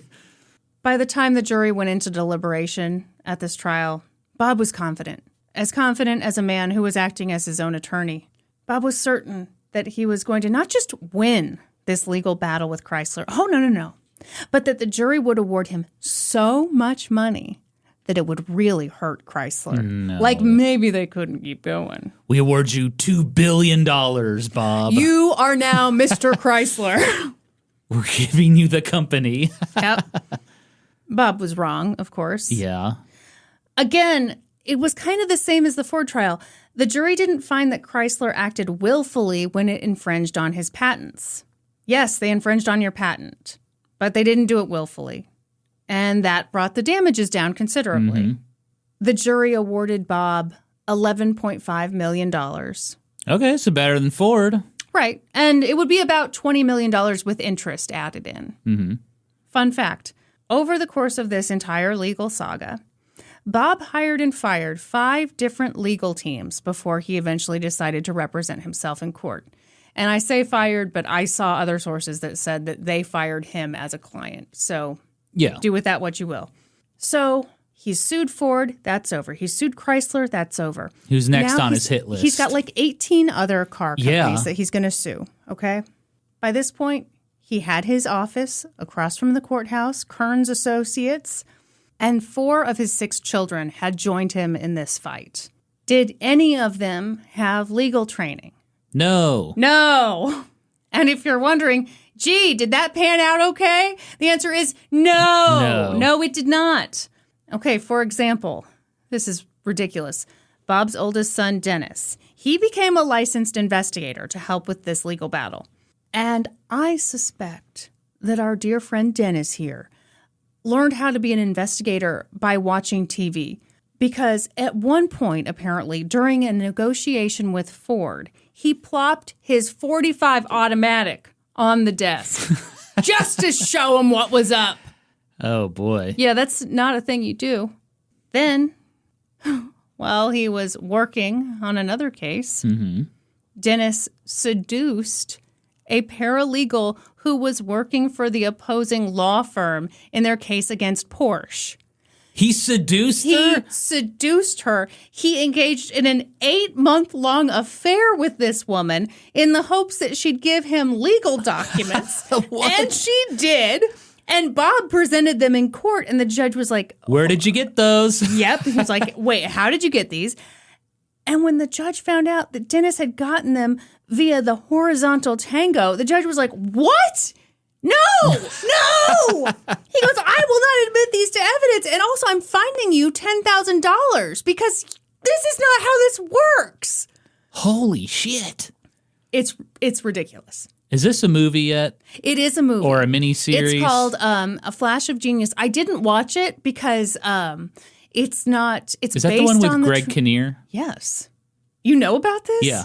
Have you seen it? Bits and pieces. Okay.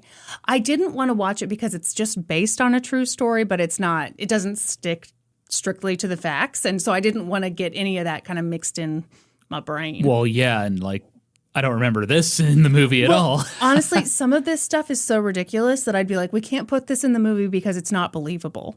I mean, he seduced a paralegal. Seduced a paralegal crazy. for Porsche. And then they present it to the judge like, yeah.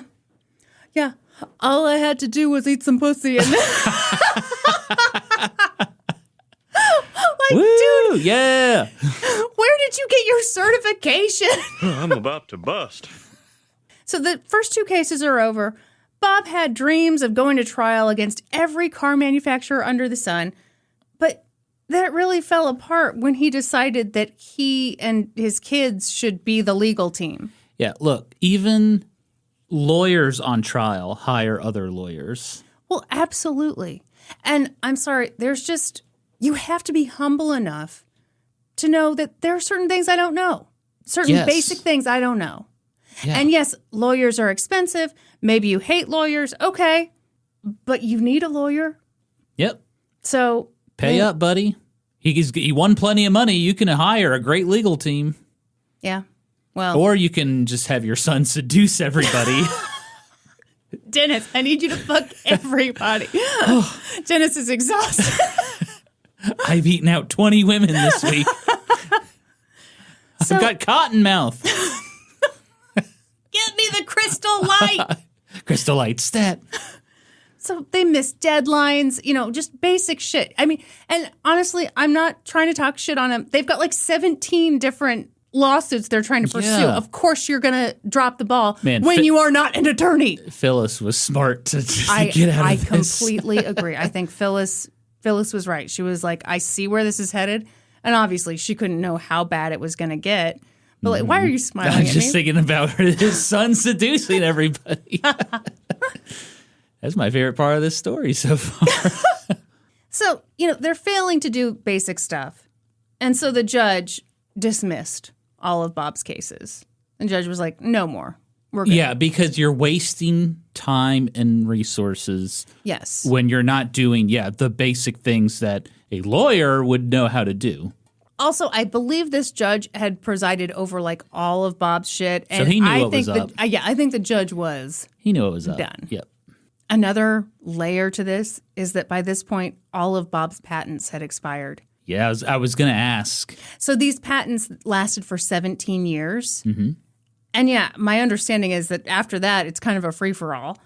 So Bob entered what a lot of articles have called an uneasy retirement. Years earlier, he said that these trials weren't about the money. You know, they were about the meaning of his life. But the trials became his life. Even after they were over, he was still fixated on what had happened. Well, gosh, all the trials and legal battles have lasted longer than him inventing the damn windshield wipers. Yeah. And it's really sad. Like, it's funny. I mean, we're joking around and stuff, but I can't imagine pouring that much energy. I mean, he worked on those wipers for, I think, like 10 years or so. Mm-hmm. And to just have that stolen from you, it'd be really hard to cut your losses. Yeah, absolutely. Because that's the sad thing. I hate that. I hate that, like, yeah, it's David versus Goliath, and I'm David, and I have to just be like, you know what? He's bigger than me. He's getting rich off my invention, and I just have to make peace with that. I hate that. Yeah, I don't think I'm a big enough person to do that. No, he was right to sue, but he should also admit that, like, okay, well, and he was fine to even sue everybody, honestly, but when he started going to the territory of, I'm going to represent myself and my kids are going to get involved, it just got out of hand. I just can't imagine waiting for a trial for 12 years. Oh, yeah, that would be... Oof. But at the same time, at that point, you're in too deep. You've been paying these attorneys for however long. I mean, that's rough. So the legal battles were over, but they were never really over. For years after this, he talked to his kids about, maybe trying to reclaim his patents. But, of course, that never really went anywhere. Bob Kearns died in 2005 at the age of 77. He had brain cancer and Alzheimer's. And I'd like to close with a quote from Bob's son, Tim. It comes from that New Yorker. Is this the guy who seduced everybody? No, that was Dennis. And it was one person. Sorry, in my head, he seduced too many people. You want this story to get real sexy real quick. Then he seduced the judge. We're going to keep these. And then the judge was like, actually, it's fine that you missed all those deadlines. Yeah. So here's what he said in that New Yorker article.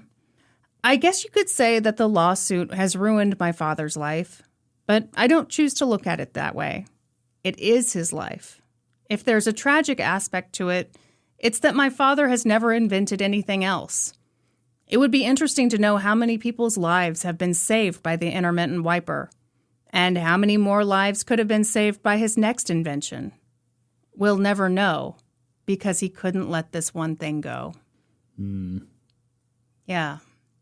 That was something else I was thinking about, is like, yeah, if he had accepted defeat, who knows what else he would have done? Yeah, I don't know.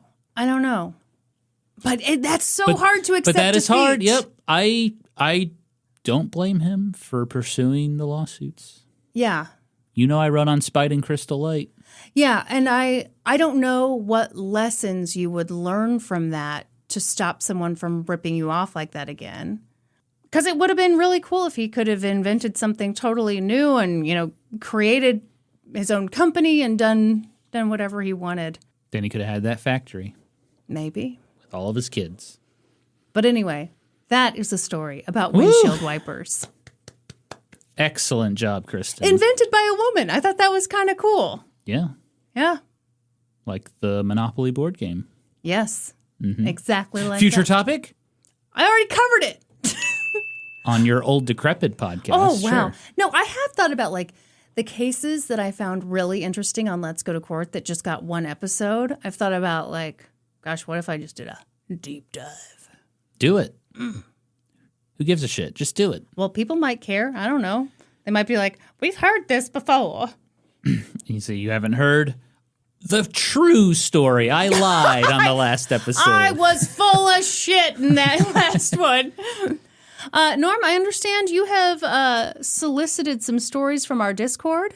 Oh, I sure have. Okay, Kristin, it is November, and Thanksgiving is almost upon us. It's true. My favorite holiday. What do you love about it? Because it's not commercial, in my opinion. Yeah. It's just like getting together with family and friends and eating. And yeah. I just love food and eating. And It's just a very lovey holiday. I like it a lot. It's about food and eating. And family and friends. Yeah, all those F's. So I asked our Discord, in honor of the upcoming Thanksgiving holiday, what is the worst dish you have ever experienced at Thanksgiving? Because we don't care about the best dish. We want to know what's the nastiest shit you've We don't eaten. want to hear about the good times you've had. Tell us about the pork and beans. Mm-hmm. So here we go. Okay, our good friend Cum Kardashian has an immediate disgusting answer. My grandma once made pasta with blueberries for color. Oh, my God. Why even for color? Why would you want blue pasta? You know what? I am also not great at cooking, and I understand the instinct. How come says we don't let her cook anymore? Good idea. Oh, no. James lost my butthole Eden says, my cousin's ham. It gave the entire family food poisoning. 4 people in our home, 1 bathroom. Oh, no. Oh, that is terrible. Nope. I got a sound for that one. Hang on. I thought it was just going to be, yeah, that's, I was expecting you to just like follow lay up, on don't that. worry. No, I mean, I cannot imagine multiple people having food poisoning. And what are we all going to share a toilet? No. That bucket from Home Depot that you've been using for the mop, she's gone, baby. She's gone. That's rough. One time I got food poisoning and it was coming out both ends at the same time. I didn't even know the human body could do that.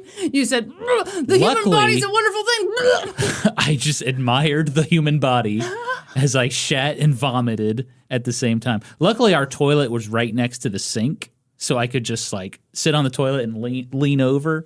Thank you, Norm. Anyway. Okay, you skipped over this one, but I am very disturbed. I think it's the Midwest in me. Fiery One, the Fuel Eagle says, once had to go to a Thanksgiving dinner where the host served scalloped potatoes, but they were served cold intentionally. And I have no idea what that was about. Cold scalloped potatoes? Disgusting. That's strange. Honestly, I'm not a huge scalloped potato person. Okay, what is it about scalloped potatoes? Because my brother hates scalloped potatoes too, but he loves mashed potatoes. He loves baked potatoes. Yeah, I mean, He loves roasted potatoes, but what is it about scalloped? I'm not going to turn down scalloped potatoes unless they're served ice cold, which is insane. Mm-hmm. But yeah, they're not my first choice in terms of potato preparation. Michael says, I was at a Thanksgiving dinner where some of the participants were vegan, and they had a whole separate spread of food that was vegan and gluten-free. Well, that's nice. I was super curious to try the vegan turkey and the vegan pumpkin pie. Both were like rubbery leather with no flavor or texture. Now I know vegan food can be totally fine, but this was not it. I briefly felt like a Republican with how anti-vegan I was. I do think it's Republican. funny. I do. Oh, man, maybe that could be a great question for the next bonus Are episode. Republicans against vegans? Well, you know, there's an attitude sometimes. I'm just saying, I think it's really funny when like liberal progressive people have that moment where we're like, nope, not in my America. And I can understand a Thanksgiving where the pumpkin pie doesn't taste right. It just kind of pisses you off, huh? I might be like, you know what? Let's make America great again. Let's not make this vegan. Norman, get my red hat. Which we all know you have, Kristin. Shut it. Lesbot, the digital cow, says, a Jell-O salad with iceberg lettuce and Miracle Whip. Oh, my God. Okay.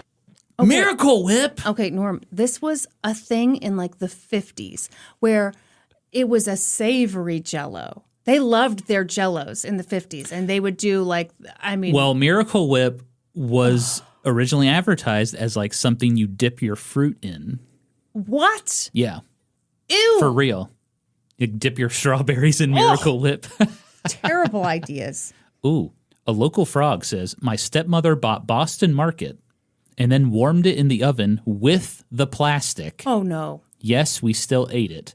Yeah, I would too. Oh, no. I mean. You don't have microplastics. You've just got straight plastic in your body. There's an entire takeout container in your Yes. body. Beck Lou 17 says sausage brunch.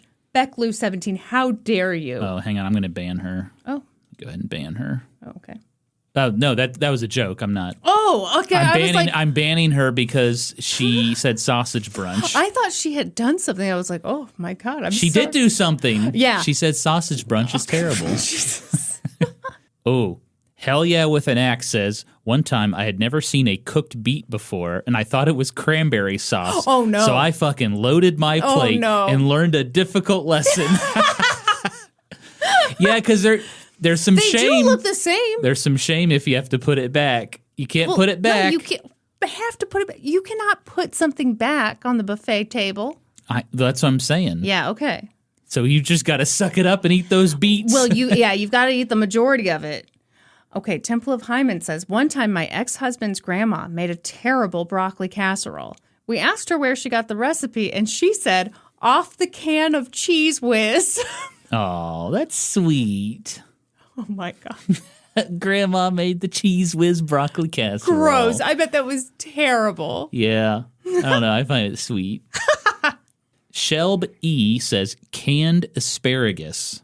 I had no idea that canned asparagus was even a thing. I didn't And yes, either. it's as vile and slimy as it sounds. Oh, my God. Ugh, slimy asparagus. I mean, yeah, some stuff, I just don't need the canned version.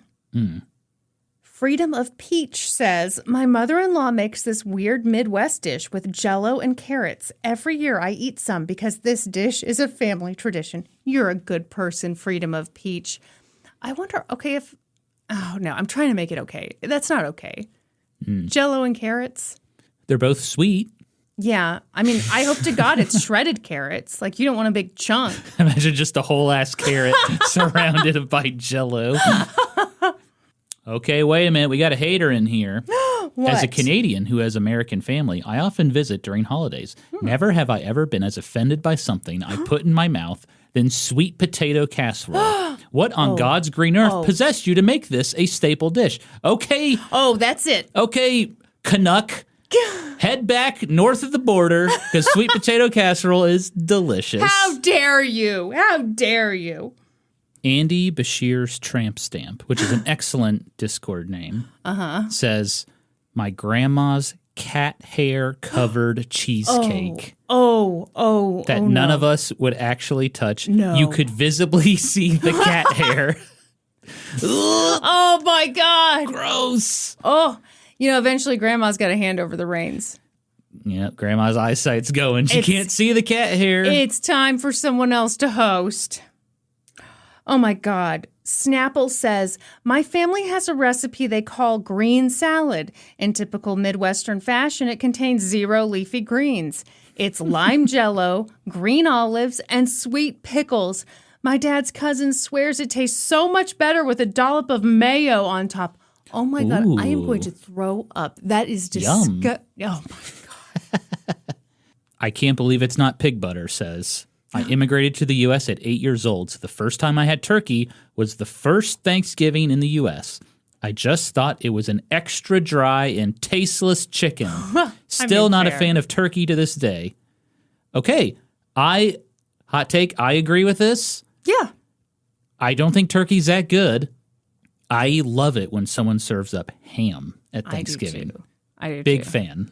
Big fan of ham on Thanksgiving. Now, I'm going to eat turkey. Don't get me wrong. Of course. But man, I just think there's superior meats out there. I agree. My favorite is Christmas with a beef tenderloin. Ooh. You do make a really good beef tenderloin. Delicious. Oh, thank you. That's a compliment from my lovey wife. Oh, lovey-dovey. Ooh, Calling in Horny says, when I was like 8 or 9 for Thanksgiving, my mom made lasagna. It was fine, but I was violently ill for a week after consuming it. I haven't eaten lasagna since. I'm 28 years old. My God. That happens when you're a kid. You eat something and it makes you super sick and you just stay away from that food for the rest of your life. Forever. Yeah, so my thing was chicken sandwiches. Really? Fried chicken sandwiches. Could not eat them for the longest time, which really sucked because I really liked chicken sandwiches.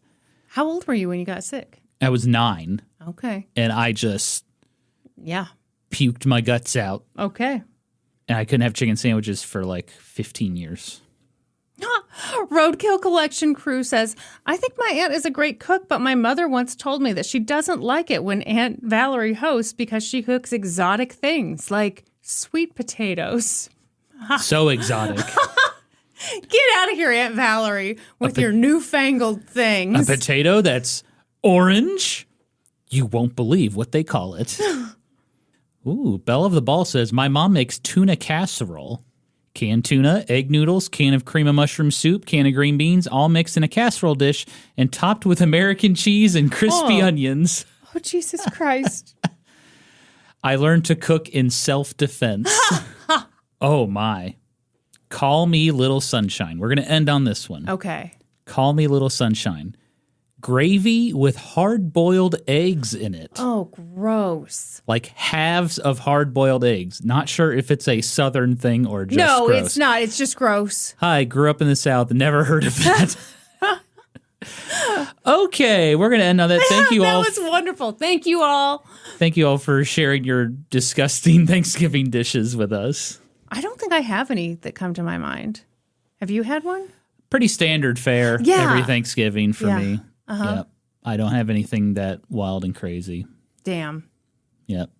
I do miss, now that, my grandmas are no longer around, we do not any longer have some kind of Jell-O with bits of fruit floating in it. I feel like that was their generation. But I always took a little. You feel like that's missing from the table these days? It's not really missing so much. As long as there's a canned cranberry sauce, I'm a happy lady. I like my mom serves up a relish tray, which has like jalapenos and like banana peppers and cherry peppers and pickles. And that's my favorite.